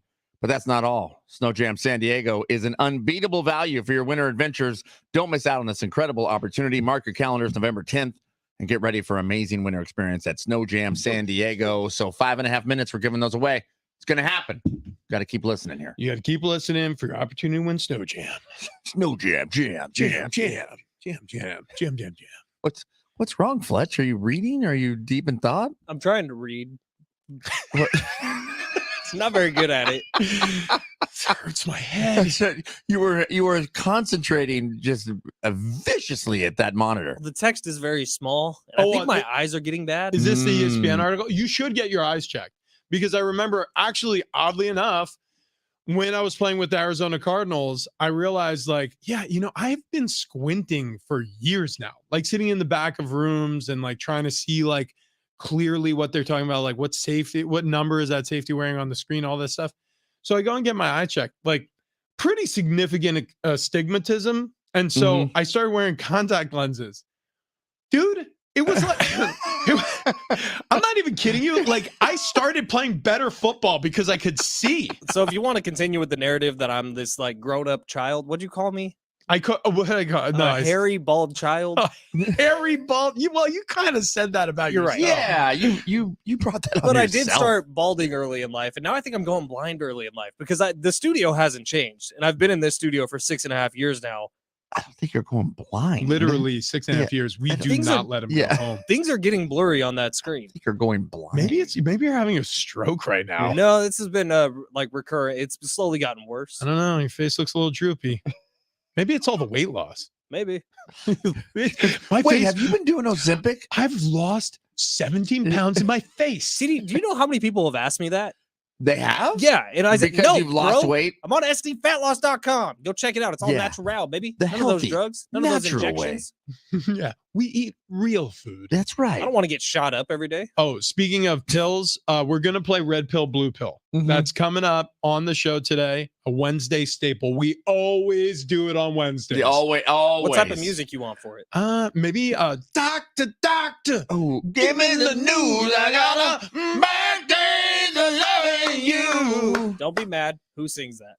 I actually don't know the answer to that question either.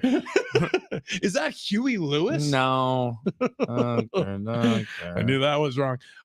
Okay, so this Arizona Cardinals expose, what it boils down to is Michael Bidwill just kind of a jerk. Yeah, it seems like he's a mean boss who likes to yell. Yeah, he yells a lot. He's mean to women. He's mean to men. He embarrasses people. Robert Palmer. Oh, it's Robert Palmer. Yeah. That's who it is. Never heard of that person. You have. Just like I've never heard of who the Arizona Cardinals starting quarterback is going to be this week. Yeah. Was his name Jeffrey Toone? No. Cody Toone? Hang on. Damn it. Look it up again. So he was, I realized where he came from. He played at Houston. He was a Cougars quarterback for the University of Houston. And I barely recognize the name. Clayton Toone. Yeah. So they have officially listed Kyler Murray as out. So Pro Football Doc, Dr. David Chow, he was correct in what he was saying yesterday. So Clayton Tune is going to be the starter for the Arizona Cardinals. This will be the second time this season I've never heard of someone who's going to start an NFL game at quarterback position. Tyson Bagent and now Clayton Tune, both of them hell of names. Yeah, Cardinals not looking to win. That's all I'm saying. I just hope that Clayton Toone's father has like a really obscure sporting achievement, like Tyson Bagent was a 28. His dad, Taylor Bagent, I think, or Travis Bagent. Travis Bagent. He's a 28-time arm wrestling champion. Like I want Clayton Toone's dad to be like the world's strongest man, like 3 times in the world, or even more obscure, like he has the longest consecutive bocce ball games ever in the history of time. Yeah, 71 hours straight. He one time carried a baby grand piano for 17 hours. And then they show pictures of it. Yeah, Kid Burns style, like video of him just keeping the baby grand balanced while he just sort of wanders around an open warehouse room. I'm in. He's in the Guinness Book of World Records for the longest tongue. Okay, so I don't know about Clayton Toone's dad. I don't even know if he's still with us, but his uncle, his great uncle, was Jim Lawrence, running back from TCU, who was the first ever Arizona Cardinals draft pick. Dude, okay, all right. So we're making some connections here. Clayton Toone is going to be a Pro Bowler. How about this little tune? Some Snow Jam tickets. I like that. Yeah, let's do it right now. 844-570-1360. Be calling number 7 if you want to win a 4-pack of tickets to Snow Jam 2023 at the Del Mar Fairgrounds. It's happening November 10th through the 12th. So caller number 7 right now. Caller number 7. Really quick, Ben, could you play the Deion Sanders sound? So Coach Prime is pissed off, and rightfully so. A lot of these players on the Colorado football team making a lot of NIL money, buying some nice things for themselves, bags and jewelry. Yeah, Rolexes, I mean, watches, all sorts of stuff, right? And they're flossing. They're showing it off on social media, as some people do, and they're comfortable doing that, right?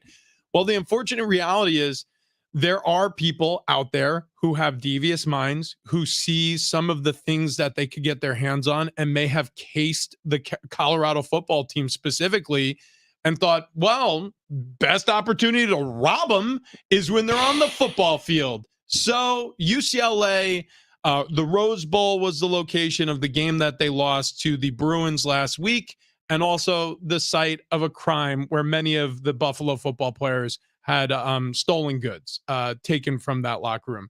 Well, the NCAA has not really responded yet, but Deion Sanders has, and this is what he's asking of the NCAA and also the Rose Bowl. Grandpa should have some money to get these kids. I'm going to have a list made out from these young men, and I know they're going to be truthful about what they lost, so we could try to get that back for them. They may not be able to get the items back, but we should be able to reimburse them. That was unbelievable. Yeah, when he was saying Grandpa may have some money, he was referring to the fact that the Rose Bowl, the game is called is referred to as the granddaddy of them all. He was like, well, if it's the granddaddy of them all, Grandpa's got some money. Right. Look, I'm on his side here. This is insane to me. I mean, how could you let this happen? Yeah. This is terrible. It's really weird because, look, I mean, being a part of countless college football games as a broadcaster, also as a player for 5 years at Penn State, also being in the NFL, like if there's one thing that you're not concentrating on is anything like that. Yeah. Like I can't tell you how many valuables I left. I mean, not laying out in the open, but in cubbies inside a locker room on a shelf, in the foot locker area of the locker, in my pants pockets. I mean, some people, you know, they got family coming to town after a game and you got some cash on you because you're going out with a large group and maybe, you know, Uncle Larry is going to spring and you're like, no, let me peel you off a couple of dollars because it's not fair. But, you know, you'll make those arrangements. Or, by the way, a lot of teams require players to dress up. And so when you're dressing up, you're wearing sometimes, you know, valuable jewelry or necklaces that belong to your what you got? You got your question. Yeah. Mm-hmm. Do NFL and college locker rooms have safes? They do not. And actually, that seems dumb. Some of them have combination locks on. Okay, but think about this from this standpoint. Even say if all of the visiting lockers had combination locks, I mean, you're talking about a thin piece of metal. I could use a pry bar and snap one of those open and hit it with a hammer. Yeah, it's done. Yeah, look, I don't feel confident that I could. Then you post a security guard outside the door. I don't care what they're bringing. I don't care what they're showing online or flossing their bling or whatever you want to call it. I don't care. This was an inside job. It kind of feels that way. Someone with UCLA had info. Someone had intel. Well, I mean, full Oceans. Which was the one with the women? 11. 8. That was a good one. 8. Oceans 8 on him. Mm-hmm. The Look, bad one. Don't touch other people's stuff. Okay. Don't take what doesn't belong to you. I wish I had something valuable enough for someone to want to steal. Well, I mean, I don't think the Rose Bowl will pay anything back here. I know this is a sad story, and I completely agree with you, Travis. Like, I think it's despicable what these criminals did. I hope that anybody involved, caught on video camera or otherwise, like the people specifically get punished for this. But my brain immediately goes to like, what happens if it wasn't jewelry and valuables? What happened if like every single Buffalo's player is like, yeah, they took my underwear. Like, every last piece of underwear. My backup jockstrap is gone. So we wouldn't be talking about it because no one would care. However, I'd still be pissed. Stop messing with other people's stuff. I mean, like even my socks. They took my socks. They took my arch supports from the Good Feet store. Oh my God, no, they did someone here in not. the studio. John Schaefer likes to steal stuff. Yeah, he does. And he specifically underwear. And we've talked to him about this. And we say, John, you leave your sexual proclivities at home, you sicko. John Schaefer, known underwear thief. The Good Feet store has served countless people who suffer with back pain like I have. Okay. 6 years in the NFL, did a number on my spine. I had surgery. And I had good days and bad days, but mostly bad days. You wake up, you're in pain, it stinks, and you just get used to it. And you think, oh, this is life now, right? Well, I was wrong. I was completely wrong, because just by simply slipping these arch supports into every piece of footwear that I walk around in, I've really improved my life, my quality of life. I can walk. For example, last night I was wearing dress shoes because I was dressed up as a cop for Halloween with my kids, walking around for, I don't know, 5 miles. We walked forever last night. I woke up this morning feeling great. I wore the arch supports the whole way. If you're struggling with knee pain, hip pain, ankle pain, foot pain, if you know somebody who struggles with these things, if you got a spouse or a friend who struggles with these things, you need to call the Good Feet store or go to goodfeet.com and set up your appointment today. It's super easy. Try before you buy experience. You're not going to be talked into anything. They're just going to give you real results that they have encountered over the 30 plus years of experience that they have. 200 plus stores around the United States and overseas. You're not far from a Good Feet store. So get yourself to one today. Okay, coming up next, red pill, blue pill, Big Rich, TD, and Fletch.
Big Rich, TD, and Fletch with you this morning. November 1st, folks.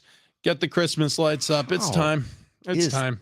How is that possible? Dude, this year is flying by. November 1st, the day after Halloween. Hope you had fun trick-or-treating with the kids last night. We have a pair of tickets to go send you to Lainey Wilson in August. So keep listening to the show for those. They're coming up in just a little bit.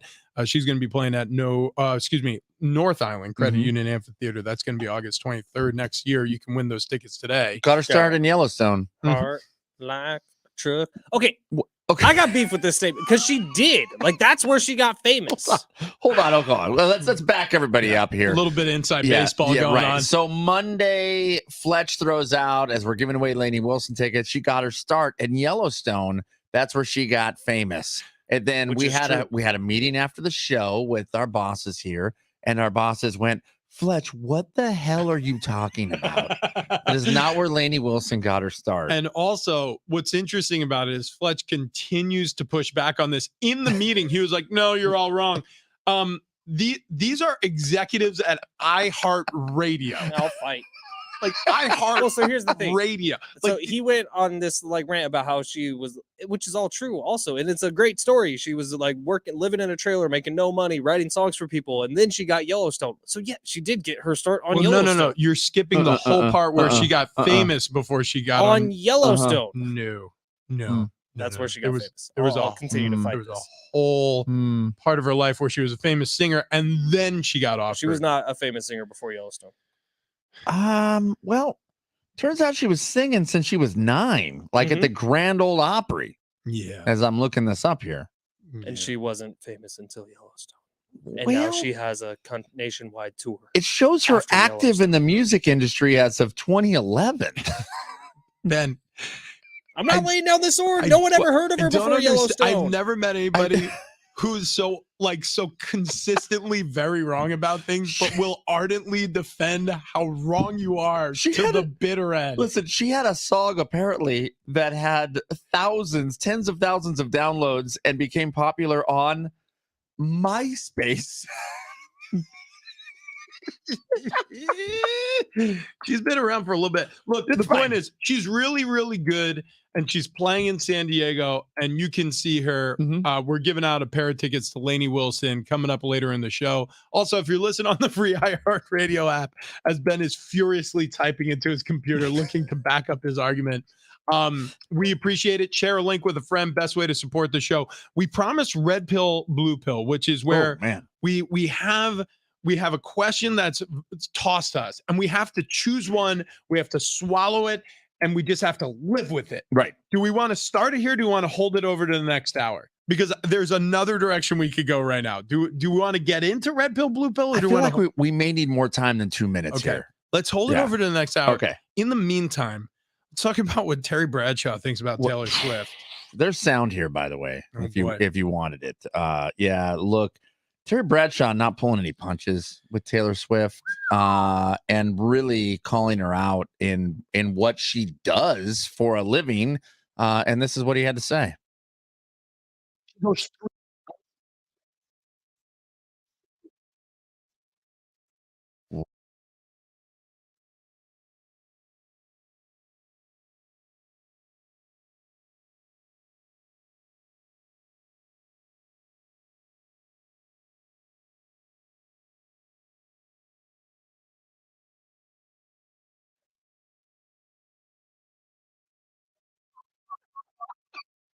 Terry Bradshaw's like 70. Terry Bradshaw said that Taylor Swift is lip syncing at her concerts. I love this because so much. No singer can sing for 3 hours. I love this so much. Okay, so Terry Bradshaw. In what world does Terry Bradshaw break down Taylor Swift concerts on the herd with Colin Cowherd? Right. What alternate universe are we living in where a current Hall of Famer, former quarterback of the Super Bowl winning Pittsburgh Steelers is breaking down in a critical way a pop singer's performances? Also, what has happened to the world? He's giving very, very false information here. Singers can sing for 3 hours. It's what they do. It's just, I mean, that's like saying, well, there's no way that a football player could go play for 3 hours. Doesn't Terry has a band, right? Like he performs music live. I have no idea. Yeah. I think he has like an album I think too. he got his start Shut on the- Yellowstone. All right, we got to take a break. This is I'm gonna kill him. unbelievable. No, don't you kill him. Don't kill him. We need him. The NBA season and the NFL season have tipped off and kicked off. And if you're not on Underdog Fantasy, you need to be, especially with their pick'em game. It's fantasy football, but you could win real money. Trust me, I have. Trust Bob Armstrong, one of our listeners. He has too. I'll explain that in a second. So the pick'em game is super easy.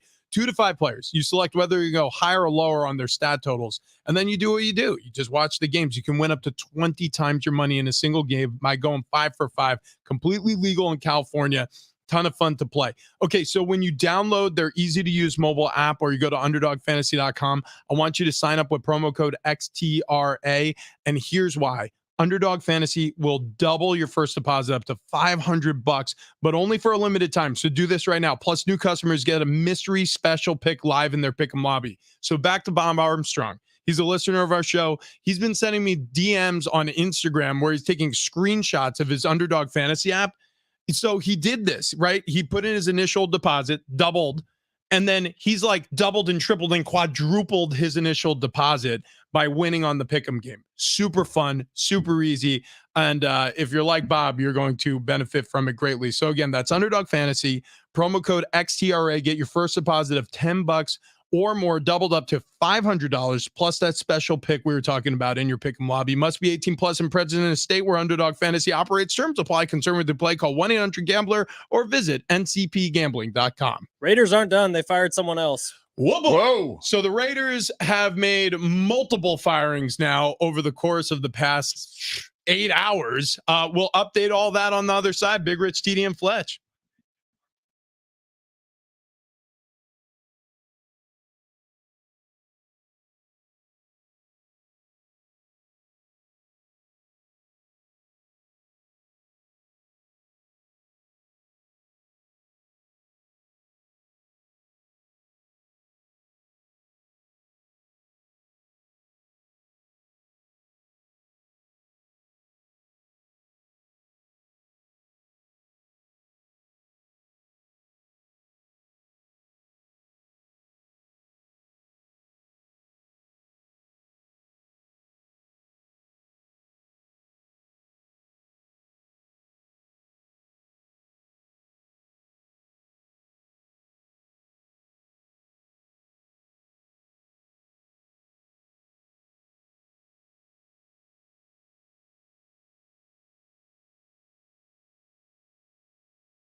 It's hour 3 on Big Rich, TD, and Fletch. This update is presented by Staples Stores. Big news in the NFL yesterday. Some of it even this morning. We'll get to it in this segment. But some of the highlights in the middle of the night, Raiders fired their head coach, Josh McDaniels, and their GM, Dave Ziegler.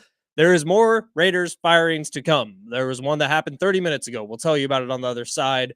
Raiders now hire linebackers coach Antonio Pierce as the interim head coach.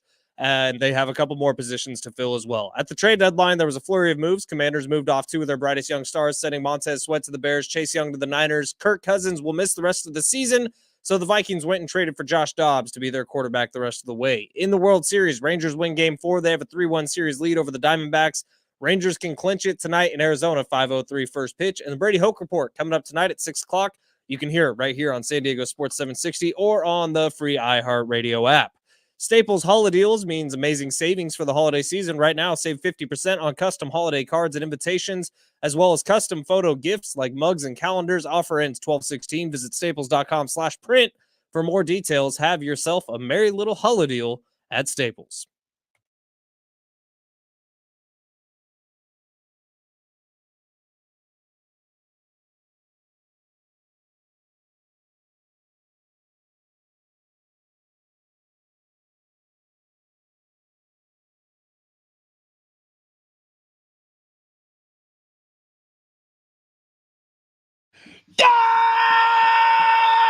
Yeah! Woo!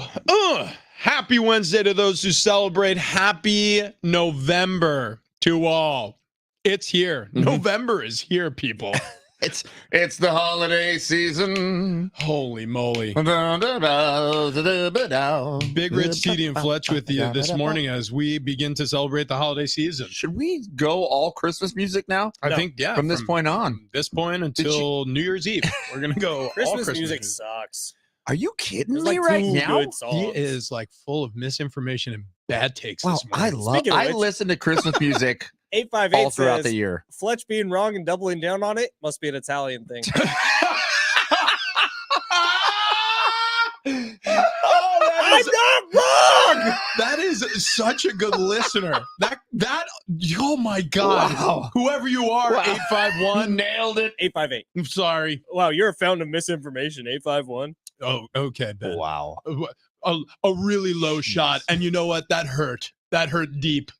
Okay. Cuts like a knife. God, how could you say that about me remembering numbers sequentially? Do you Raiders really? weren't done yet. They fired someone else. Do you realize what you've done? Wait, what? The Raiders fired someone else. Oh, yeah, that's right. You mentioned. Oh, who is it, by the way? We didn't even talk about I that. know. We just continued making fun of Ben. This So- poor guy. For whatever reason, you're really getting it today. Oh, come on, bring it. Sorry. Yeah. Just keep dumping the manure on me. I'll get out of there at Jeez. some point. Right. So last love you, night in the Derek. middle of the night, they fired the Head head coach, Josh McDaniels, the general manager, Dave Ziegler. This morning they wake up and Mark Davis wasn't done yet because now they have fired offensive coordinator Mick Lombardi. Okay. Jesus. So Mark Davis is literally just walking around the office just with finger guns. Well, like have you seen the scene from That's a piece of cake. Entourage where Ari Gold gets hired back as like the boss of whatever the agency firm he got fired from at some point, and Yeah. he walks through the office with a paintball gun, firing people and shooting them as they walk out. That's yeah. what Mark Davis is doing this morning. He's walking around with a paintball gun saying, "Offensive coordinator out." Dude, this is incredible. He's just waiting for people to show up now, and he's just hiding in their office. Surprise! Haha, special assistant to Josh McDaniels out. You're fired. You're fired. Wow. Oh my gosh. Oh my gosh. Okay, so Mark Davis may not be done yet. We may have more breaking news I mean, at during this the point, show. he might be on the sideline coaching the team this weekend. So by the way, there was reports that Devontae Adams was almost traded to the Saints, but they couldn't come up with a deal. and the Jets. And the Jets. That was the first one, was the Jets. Well, apparently the Saints as well, which would have sent him back with Derek Carr, which didn't work out great in Las Right. Vegas. So, I mean, any chance that Devontae Adams was like, yeah, nix that. No, I don't want that to happen. Well, you know what? To be perfectly honest with you, from just an individual standpoint and offensively also, last year with Derek Carr, the offense was a top 10 offense. They put up good numbers together, by the way. Devontae Adams had a hell of a year. He had a big year. He had a big year. And So they are really tight off the field. Derek Carr, Devontae Adams, they've described each other as best friends at some point last year. Yeah, they're family practically. Like they trained together during the offseason. They spent a lot of time together at Fresno State before the NFL, and they continued that relationship. And I can tell you, it doesn't always work that way. You have really close friends sometimes playing football at the collegiate level, and you lose track of certain guys. It happens, but that's a relationship they kept up on. And clearly it was a relationship that influenced his decision to be traded to the Las Vegas Raiders, because he could have chosen basically what team he wanted to go to in that situation. And he forced his way to Las Vegas, and he's still there. But Derek Carr's gone. Josh McDaniels is gone. Dave Ziegler's gone. Offense coordinator Vic Lombardi is gone. Everyone's gone. So and it's just Devontae Adams like the Fresh Prince of Bel-Air in the empty living room. Oh, that was a sad scene. There's this tight shot of Devontae Adams from last week on the sideline where he's saying the words, he's an effing little B.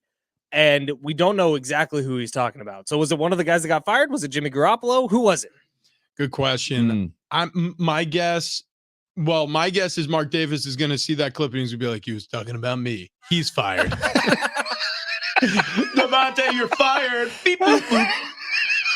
Anyway, finger gun. Pew, pew. So question, Devontae Adams, catch you later. So Josh McDaniels this morning, because he still had 4 full years on his deal after this year. Yeah. Does that money all just go into his account this morning? Okay, so there's buyouts, right? And so what happens when a coach has a contract with a team is, it's obviously scaffolded, if you make it to a certain year or if you get fired super early in your contract, there could be buyouts that kick in.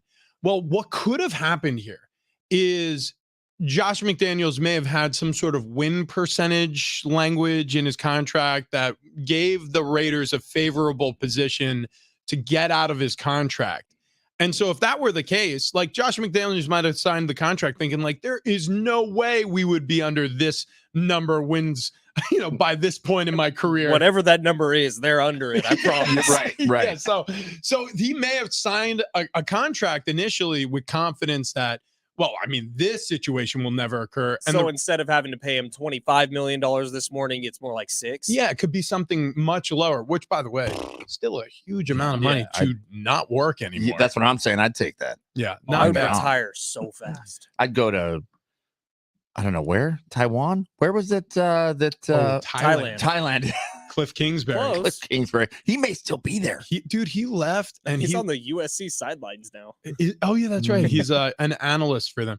Yeah, but he left, and he left with his model girlfriend. And he just occasionally what would surface were pictures of her butt on the internet. Well, and it was pictures. It was he pictures. Was the photographer. Yeah, she was posting. Dude, that's what I'm saying. And he'd be like in the mirror. Yeah. So you just he didn't tell anybody he left. He would just be in the reflection of the water that she was in while he's taking a picture of her exposed butt. And then you just be like, oh, there's Cliff Kingsbury. You can see him in the reflection of the infinity pool his model girlfriend's in. God, he was living the dream. He really was. So we got this text in from the 913. Are we getting our fantasy stepmom on this week? I miss hearing my stepmom. She the mama of the year. Yeah, she'll be on tomorrow. Yeah. She comes on every Thursday, and recently she's been wearing costumes every single Thursday because of the Halloween season. Now we're expecting her to transition immediately to the holiday season. Wait, she just gonna be dressed up as a turkey? Yeah, she could be dressed up as a turkey or something Christmas related or Hanukkah related. I mean, she's going to be shocked when she sees us on camera dressed up as sexy Thanksgiving. Yeah, I'm a sexy ladle. I'm gravy. Sexy mashed potatoes. Gravy. Ben just comes in, is covered in gravy. It's in a thong. It's so viscous. Yeah. How did you do that? I really let it reduce. Anyways, look, the point is the Raiders are on a firing spree right now. So is Mark Davis the one who does all the firings, or is there someone else in the organization whose job is to go around firing people? I'm sure he has to have that conversation, especially when you're talking about high-ranking team officials like a head coach and a general manager. Maybe somebody else can get away with hiring the offensive coordinator. Maybe he could have a special assistant to the owner call up the offensive coordinator, but Josh McDaniels and Dave Ziegler both heard directly from him. And if they didn't, that's not good because I'm sure that report will come out. So yeah, but what's fascinating about this is the level of confidence that I think internally that organization had with Josh McDaniels. And the rest of the world was looking at this hiring going, oh no, the Raiders have made a big mistake because 6 years? The first time around in Denver, it did not go well. And so your assumption is maybe he's learned something, but there is a real problem in terms of building culture with Josh McDaniels. He was rude to the media. Players revolted almost immediately. And it kind of appeared like we were heading on that direction this time around with the Raiders as well. By the way, the Raiders' last 2 hires are all the evidence you need not to give coaches long-term contracts. Because John Gruden, 10-year contract, $100 million. He was out after year 3. And now Josh McDaniels, 6-year contract, out after a year and a half. But put the shoe on the other foot. So the 49ers, when they originally signed up with John Lynch and Kyle Shanahan, they gave them 5-year contracts. It's worked out for them. Dan Campbell signed a 6-year contract when he signed up to be the Detroit Lions head coach. That's worked out. Like there are times where didn't Matt Rule sign a 6-year deal? He was done after 2. There are times though. Like I mean, you're naming names, and don't get me wrong. Like it is that part of it happens too. But you have to kind of go out on a limb to have success. It's like drafting quarterbacks. It's like, well, we have a top 5 pick.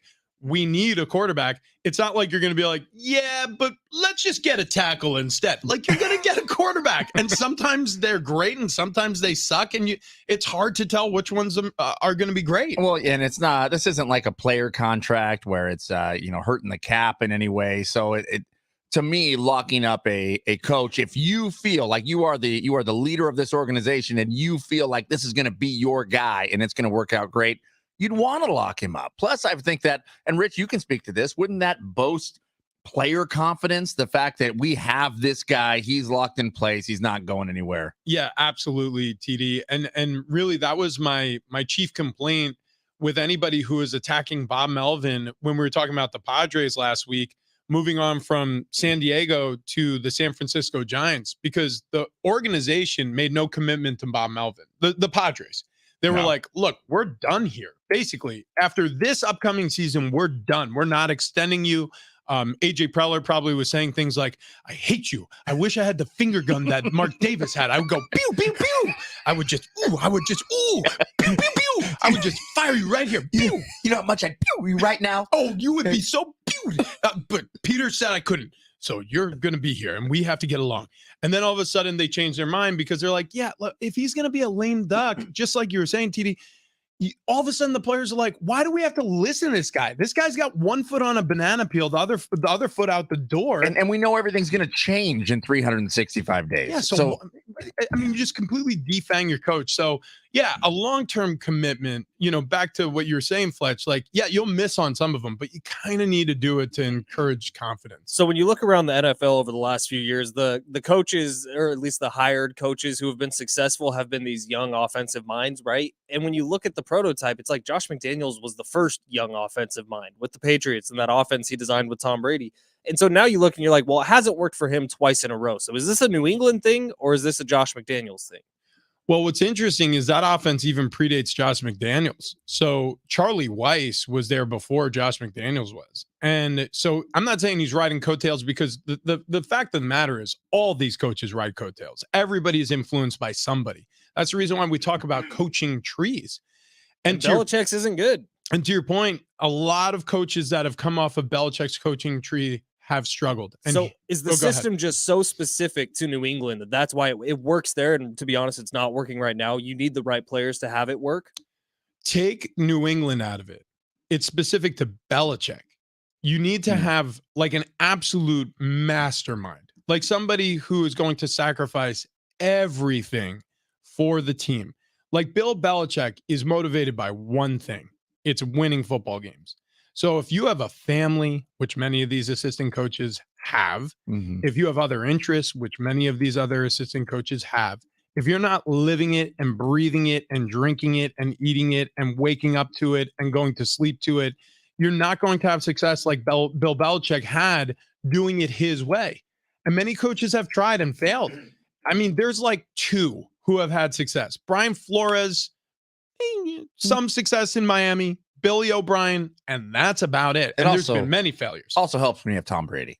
Yeah. Oh, yeah. I mean, that also helps because turns out Tom Brady's not there and maybe it's not quite the same. Not looking as good. And it's bizarre how much success the Patriots had when you look at their draft history, leaving everyone in this room out of the equation. But when you look at their draft history, especially on the offensive side of the football, right. It hasn't been great. Like the most successful offensive pieces outside of like a Gronk or Aaron Hernandez, Wes Welker. Was Wes Welker drafted by the Patriots? No, he was not. No. So a lot of them have come over in trade. Like when you look at Randy Moss, came over in trade. Tom Brady, one of his best years ever. Randy Moss's best year ever was with the Patriots after a trade. So I just don't know. Belichick, he is this mastermind and obviously a football genius, but I don't think he's a very good drafter, and we're seeing that play out now. Yeah, he's missed on a lot of picks. There's no question about it. He's had his makes, but he's missed on a lot of picks. The reality is it's a special system for 2 reasons. Always. A, you have to have a great coach and a great culture builder as a head coach. And clearly Bill Belichick is one of those. But also, in order to have a great franchise, you need a great quarterback. Tom Brady for 2 decades played for the New England Patriots, and he was that. I mean, to be perfectly honest with you, Josh McDaniels isn't a great culture builder, and he never had a great quarterback in Las Vegas, so it wasn't going to work. Was he your OC? No, he came in as I was leaving in 2011. He was an assistant because Billy O'Brien was about to take the head coaching job with Penn State. So they brought him in as like an analyst or an offensive assistant, and then he took over as offensive coordinator that year. So he was on the staff, but kind of quietly. And so while he was offensive coordinator, and this is all like thinking retrospectively now that we've seen 2 head coaching stints fail for Josh McDaniels, was Tom Brady more the offensive coordinator than Josh McDaniels was? No. It was a collaboration. It truly was a collaboration. They're both brilliant football minds. And I mean this. Josh McDaniels gets a lot of shade, and he will, especially now, because he's been fired again as a head coach and probably has had his last tenure as a head coach in the NFL. You don't get, not too many get 2 times to screw it up. He's gotten those. I don't think he gets another job. So, but in terms of being an offensive coordinator, he's pretty talented.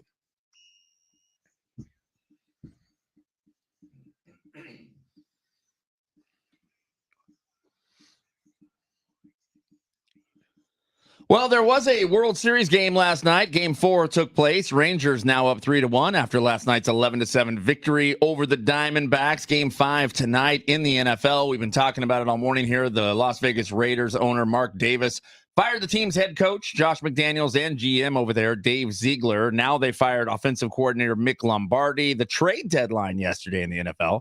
Vikings acquired quarterback Josh Dobbs from the Arizona Cardinals. The Washington Commanders are trading defensive end Chase Young to the San Francisco 49ers. Yeah, you like that. Cleveland Browns trading wide receiver Donovan Peoples-Jones to the Lions for a 6th-round pick. And here are some scores around the NBA from last night. 109, 91, 115, 114, 118, 102. All the teams with more points ended up winning those games. Yeah, very good. Very, very good. Thank you for that, Travis. You want to attach team names to any of those? No, I mean, do you need them? Just some scores around the NBA. We talked about this before the show. He was going to update us on scores around the NBA, and that's what he did, damn it. I am being paid to give you scores. Okay, well, I did actually watch NBA instead of the World Series last night, which feels gross. But Victor Wembanyama, I talked shade about him yesterday. He was pretty great last night, leading a Spurs comeback in the 4th quarter. They were down 20-something. They had like a 0.2% chance to win. When you can stand flat-footed at the foul line and slam dunk the basketball. Oh, God. Because Victor Wembanyama also showed up to the game dressed as Slender Man. Yeah. You know, like the 8-foot tall, you know, I don't know, wooded area haunt who like kind of ghoulishly stands there dressed in a suit and just stares and then points. Like that's what he dressed as for Halloween, which by the way, is awesome. Right. He's got a great sense of humor. Yes, absolutely. Because he is Slender Man. Yeah, the Spurs social media team put a GoPro on his head and let him just walk around a basketball court and literally what you said, stand flat-footed and drop the ball over the rim. He can do that. Dude, it's bonkers. So it's like having a cheat code. It's like going on NBA 2K and It's a creative player. You're like, how long can we get his arms? And he can shoot threes. Right, yeah. And by the way, he's all elbows. Like when he shoots a 3-pointer, you're like, if you're standing 7 feet behind him, you're going to get poked in the eye by one of his pointy elbows. It's crazy to watch. Don't you wish you were like for a day 7'2"? I would hit my head on everything. Why would I wish that? Just for a day. Is there something where you're like, I really need to be over a foot taller than I am right now? I just want to see that perspective of being that much taller than every single person you could see. get some drywall stilts. Oh, that's a good point. Yeah. Walk around. By the way, I would immediately feel what's that? Vertigo. Like you know how like whenever if you wake up like too fast from a really weird dream and you like stand up quickly, like you ever like be off balance for a second, like whoa, I was just like horizontal, now I'm vertical. This is a little strange. Like I feel like that's what it must be like if you go through a growth spurt and some like one day you wake up, you're like, well, now I'm 7'8". Like yeah, I suppose so. I don't think I've ever thought though, like, man, I wish I was 7 feet tall. No, maybe if I was trying to reach something. I feel like life's really hard for somebody who's like 7 feet tall or close to it or over 7 feet tall and doesn't play basketball. Oh yeah, no like doubt. Imagine if Victor Wembanyama was working at Progressive Insurance instead of in the NBA. Right. You'd see all the cubicles and then one head just poking out. Yeah. He's constantly Victor, sit asked. down. I am sitting. He's constantly asked, you play basketball? No, I write code. Yeah. I work at HP. Gosh, this is the worst. I'm in human resources at Hewlett Packard. Yeah, I wear a size 23 shoe. Whatever. So what? Not everybody who's tall plays basketball. Yeah, but you're 7'3". I know. By the way, do you want cold foam on your Frappuccino or not? Can we keep it moving? So Mark Davis stole all the headlines yesterday after the trade deadline, which actually did have quite a bit of action. But I have like one question after the trade deadline that's really just been stuck in my head over and over again. Why the hell did the Bears trade for someone? For Montez Sweat? Yeah, like it doesn't make sense. We still don't know. Yeah. I guess it's because a mystery. I guess because they watched the first quarter of the Chargers game too, and they were like, yeah, we got to do something about this because they just did whatever they wanted. It's not good. I mean, he has more sacks than the entire Bears team combined coming in, which is insane. The stat was he has either close to or more sacks, tackles for loss, and QB pressures than the entirety of the Bears. But this still just feeds my question. The Bears aren't going to get to the postseason this year, most likely. They're going to be twice as good at that now. They are, but I just don't understand why. And if you're Montez Sweater, you waking up being like, I know they were talking about trading me, but I thought I was going to go somewhere cool. And then you see your running mate Chase Young go to the 49ers who have a chance to win a Super Bowl this year, and like, what the hell, front office? Good point, dude. Yeah. Oh my gosh. But what a nightmare to wake up to. Like where you're just like, oh my gosh. I mean, maybe I'll get traded. Chicago, but yeah, like you're like, oh, Chase, he went to the Niners. I mean, maybe Kansas City will call. And then they're like, hey, yeah, Montez, we got some news for you. And he's just like sitting there, clenched fists, like, come on, Kansas City, come on. Yeah, so we traded you to the Bears. What? Why? Takes out his finger guns. Pew, pew. Right, I'm trying. You're fired too. You like that thing? Wait a second. Is that preloaded on your phone? Yeah. There's a lot of bad stuff happens, like let's say I'm at McDonald's and I'm like, no pickles on that. And then I get my burger and I bite into it and that should be your text notification for Caleb, because nothing good is ever coming across when he texts you. What happened to you when you were young? Well, it wasn't the greatest childhood. And we promise we'll get to Red Pill, Blue Pill. You're damn right we will. Coming up right after this break. But first, if you're looking for a world-class dentist where all procedures are done in the same office with state-of-the-art technology, then look no further. My dentist, Dr. Jordan Colby of Ocean View Dental, can give you teeth in a single day, plus a winning smile. Okay, so Dr. Colby's incredible, and the office is incredible. So he has all of the imaging right there in the office. You don't have to go to a different place to get scans of your teeth. If you're having implants or you're having veneers or anything done in his office, it's all done right there at Ocean View Dental. And by the way, it's called Ocean View Dental for good reason. You sit in the chair, they open the shades, and you have this beautiful view of the Pacific Ocean the entire time you're being treated. And it is kind of a treat. I'm not kidding. I had major work done. I had 3 implants put in. I had 2 teeth extractions put in. And I can speak about this dentist office like it's like visiting an old friend or family, because that's how they treat you. You walk into the office, their staff is amazingly friendly. Dr. Colby is a warm and generous, good guy. Like, you sit down, he explains everything so thoroughly. It's been incredible, right? Again, this is something I was really nervous about. I had a bunch of cracked molars from my days playing in the NFL, and they got infected, and I had cavities, and I had to have these teeth removed, and I was nervous about implants, and I didn't know who to turn to. I heard about Dr. Colby, and I went over there. And if you're looking for major work, oceanviewdental.net is where you should start your search. Oceanviewdental.net. Dr. Colby explained my entire procedure. He showed me my digital picture of what the procedure entailed, and I felt 100% confident and comfortable. His motto: no matter what your situation, he can help you create a confident and healthy smile. But it's not just permanence. It's not just implants like I had or major dental work. If you just need a filling, if you just need a teeth cleaning, go to oceanviewdental.net. Start your search right there for your new dentist. That's what I did, and I'm thrilled. And now my whole family's going to be going, and it's just been one of the better changes that I've made recently. Okay, coming up next, red pill, blue pill, and this time we promise.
We got a lot left to do here. We got red pill, blue pill coming up. We have Lainey Wilson tickets we're giving away. And we just got the word we got a pair of Aztecs football tickets we'll be giving away. Coming up next.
This update is presented by DraftKings Fantasy Sports. We will begin here in the NFL, where there was news all day around the Raiders, especially last night and early this morning. They fired their head coach, Josh McDaniels. They fired general manager Dave Ziegler. They've now fired offensive coordinator, Travis, what was his name?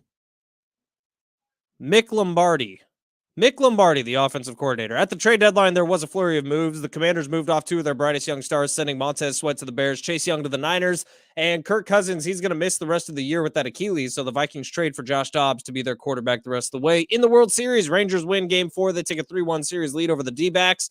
Rangers can clinch it tonight in Arizona, 5:03 first pitch. And the Brady Hoke Report is tonight at 6 o'clock. Rich Ornberger, John Schaefer, the head coach of the Aztecs, Brady Hoke, will sit down for a full hour to preview Utah State. We got tickets for that game coming up next. Check out what DraftKings has to offer this season with Code SPORTS, because life's more fun when you're in on the action. DraftKings, the crown is yours. Gambling problem? Call 1-800-GAMBLER. Age and eligibility restrictions apply.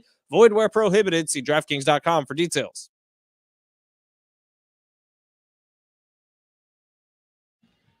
Big Rich, CD, and Fletch, San Diego Sports 760, and we have a chance for you to win $1,000 every single day. All you'd have to do is listen for the keyword and then enter it at sportssd.com. Presented by Loan Pronto. Stop paying insane rates on your credit cards. Loan Pronto can help you tap the equity in your home so you can be credit card debt-free in less than a week. LoanPronto.com. LoanPronto.com. And we just got the word here. Yeah. We got a pair of Aztecs football tickets we're going to be giving away. About that. Oh. Yeah. Is this for Red Pill, Blue Pill? Yeah. We got Robert Palmer. It was requested. This is good. Make it happen. This is exactly what we need. Okay, so Red Pill, Blue Pill. This is the way we play this game, and audience participation is possible here. If you want to text the show, 70470, start your message with team. If you want to ask your own Red Pill, Blue Pill, we'll try to get to those on the other side. Also, if you ever want to comment on IG, Big Rich TD Fletch, Twitter replies are read there.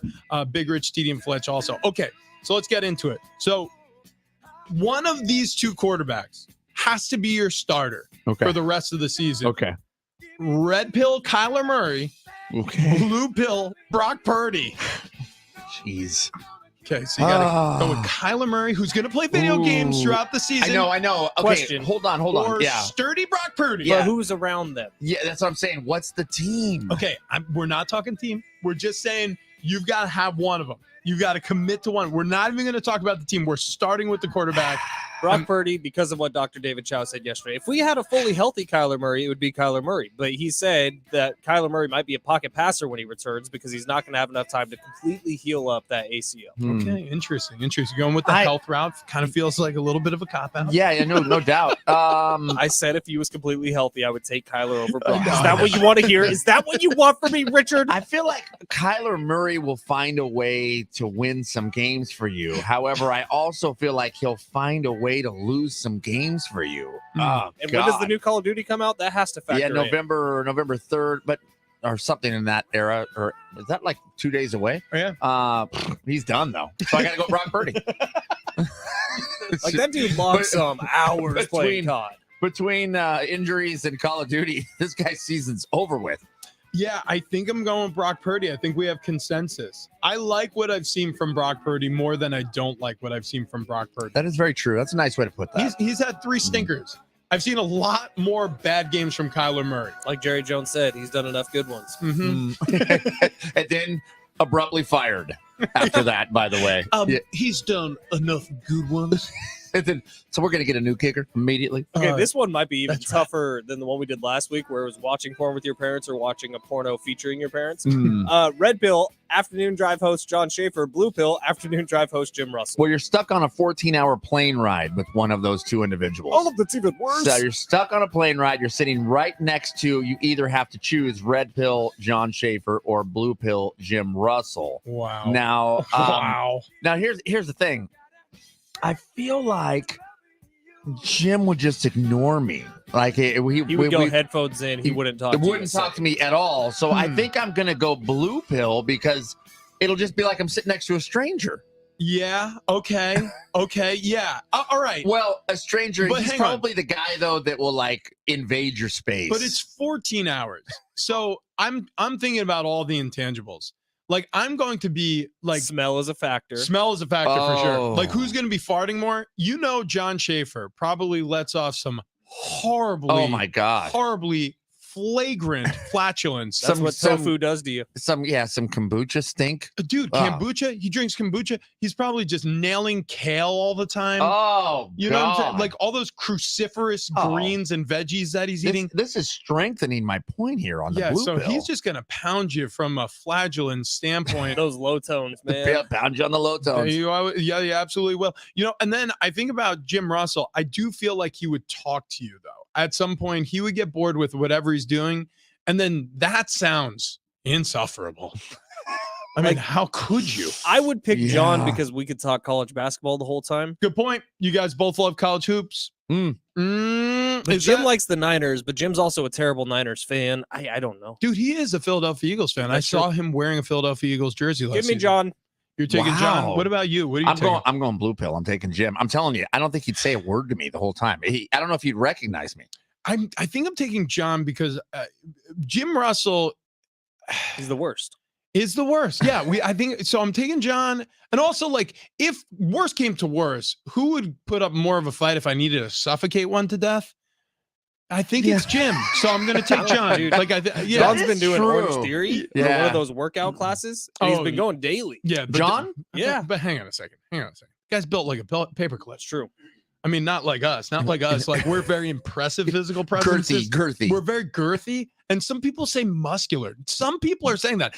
Not everyone, but many people are. That is very true. So we're split decision here?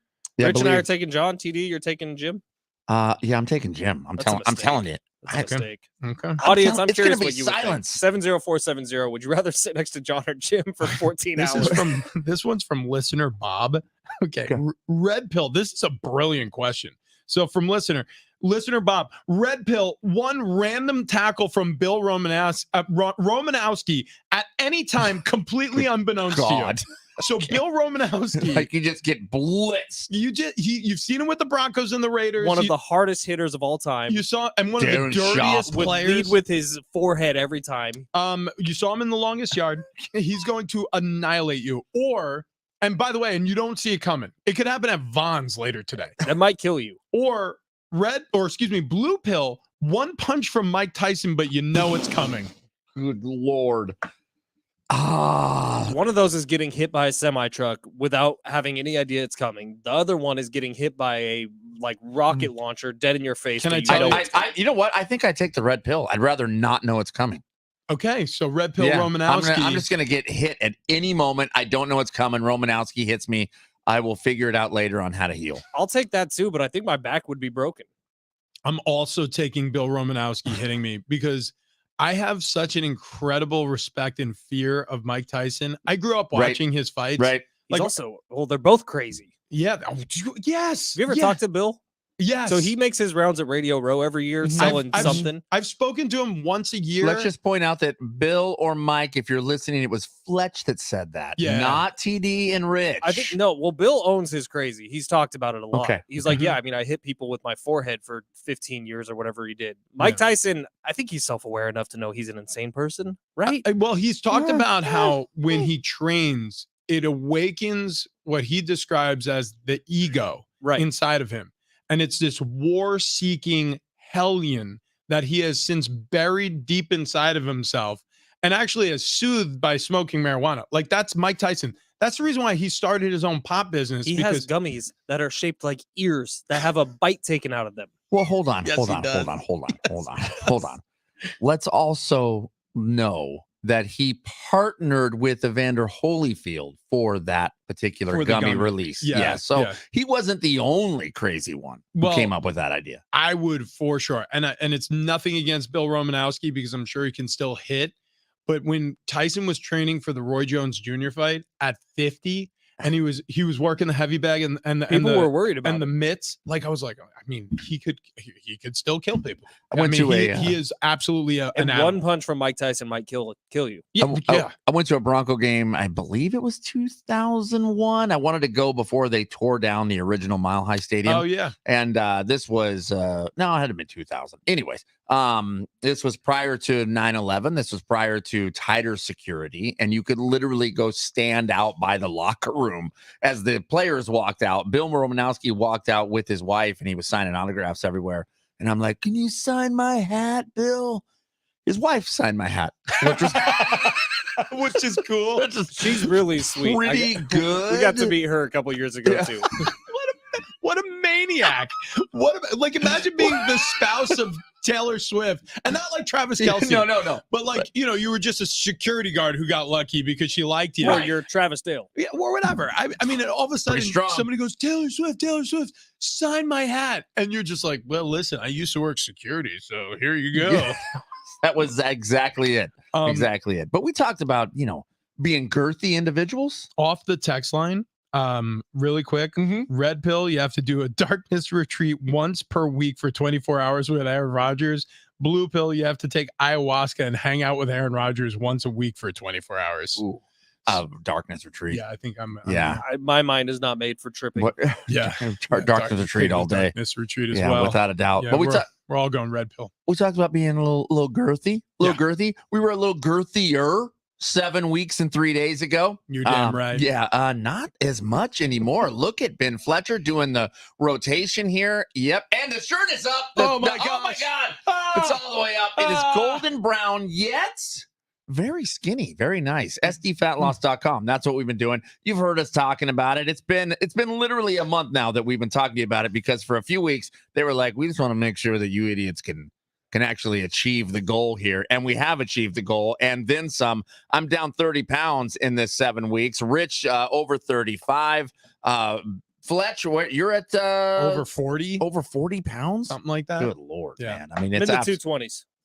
It's incredible. It's actually incredible. And if you're looking for some sort of actual testimonial before you start up, the three of us will give it to you. I mean, it works. We have done it. We've done it without exercise. We've done it without counting points or counting calories. We've done it without having to go into the doctor's office once or twice a week to get some injection. It's none of that stuff. It's actually just eating healthy and having a coach there with you along the way to hold you accountable, to tell you what to do, what not to do, to set up a plan that actually works best for you. That's when you meet with the staff and the coaches over at SDFatLoss.com. You're going to set up a consultation at SDFatLoss.com, and they will walk you through what is best for you as they interview you. They find out, what your life is like. What are you currently doing? Well, they set up a plan that works. And I mean, like I've said, it definitely works. So start it right now. Start the journey, SDFatLoss.com. And when you do it all together, it's a lot more fun. We've been doing it together. And if you do it right now, you'll be doing it right along with us. So SDFatLoss.com, that's where you need to go. Okay, we have some breaking news coming out of the NFL. We'll get to that. Also, we've got another red pill, blue pill. Wow. So this came in on Twitter, and it is this is the toughest one we've ever had. There's no question about it. So we'll get to that. Well, and let's do a caller right now. Caller number 5, 844-570-1360. You will win a pair of tickets to go see Lainey Wilson at the North Island Credit Union Amphitheater, August 23rd. If you want to buy tickets, livenation.com. You want to win them, caller number 5 right now. So the hardest red pill, blue pill ever continues next.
Okay, we have news breaking all over the NFL, especially concerning starting quarterbacks who are being benched everywhere. And then Mark Davis isn't done yet. We'll explain.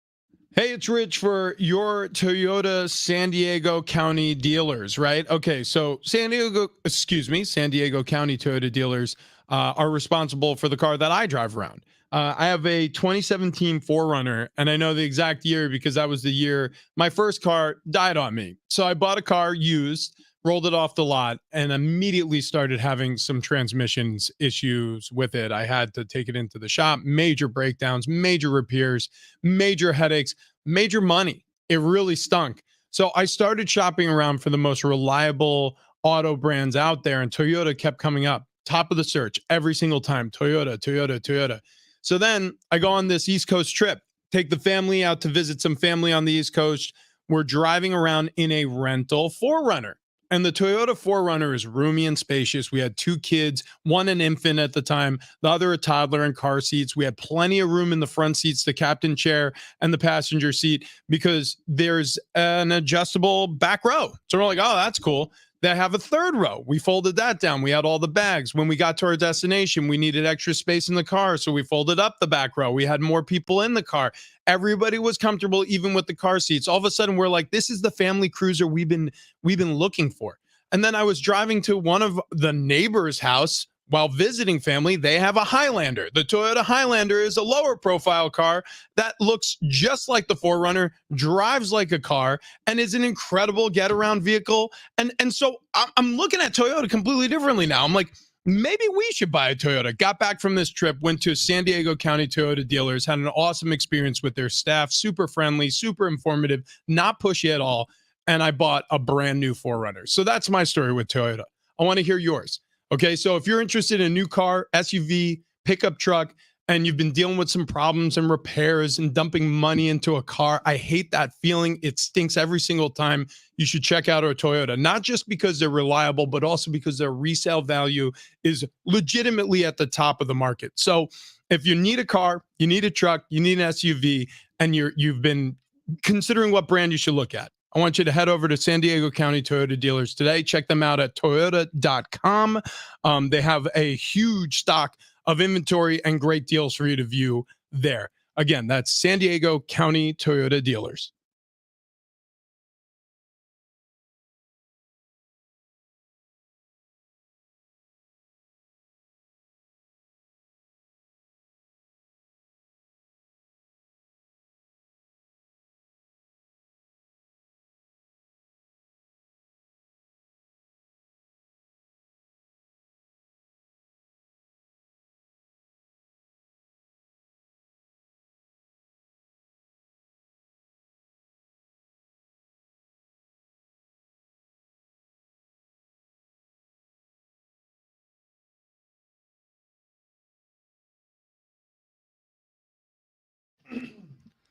We still got San Diego State tickets to give away. Yeah, here. we just got Aztecs. those dropped in our laps for the Utah State game this weekend. Big Rashidi and Fletch, by the way. Oh, yeah. You know who you're with. Yeah, you know who we are. San Diego Sports 760. So we're going to be giving away those Aztecs tickets in just about 2.5 minutes. So stay right where you are. Okay. If you've called in already, you can hang on the line if you want. Or, Ben, do you want to hang up on all of them? Yeah, there you go. Lines are cleared. Yeah, look at that. Lines are cleared. Screw all you. No, don't you Man, try to whoa, sneak in. whoa. You try to sneak in on us. Ben Fletcher being little Mark Davis over there. Yeah. Just finger gunning his way through. Okay, actually, before we get to giving away these Utah State tickets for Saturday, again, Snapdragon Stadium, Saturday night, Utah State coming to town, Aztecs back in action after the bye week. Brady Hoke Show coming up later today at 6 p.m. So lay it all on us. What just happened? Jimmy G benched. 3-year contract, $70+ million benched. Aiden O'Connell will be the starter in Las Vegas. Desmond Ridder benched in Atlanta, so he's struggled mightily the last few weeks. Wow. And Taylor Heineke going to take over there. Yeah, well, Wow. so I misspoke. We were talking at break about this, and I was like, wasn't that reported earlier in the week? And you're like, no, Ian Rappaport has it right now. It's breaking news. What I was thinking is how much better Heineke looked than Ritter. So much And I was better. thinking to myself, oh, he's going to be benched. Like, I literally broke the news in my head So the one that during the game. the one that hasn't broken though, that everyone's like, what the hell's happening, is with the Tennessee Titans. Like Mike Vrabel was at the podium yesterday saying, no, if like Will Levis and Malik Willis will play next week if Ryan's not ready to go. If Ryan's ready to go, Tannehill's going to be the starter. Why would you not just go to Will Levis? Well, look, I mean, we've seen this so many times, like where a backup quarterback comes into a game, either his first start or thrusts into action, all of a sudden it has like a breakout performance. And then when a team gets to prepare for him, they struggle. I mean, look at Bajan with the Bears, you know, he had a pretty nice first start, and then they went to LA and it looked very different against the Chargers. You got to see what you have. Yeah. Ryan Tannehill's not your future. Will Levis might be. Could be.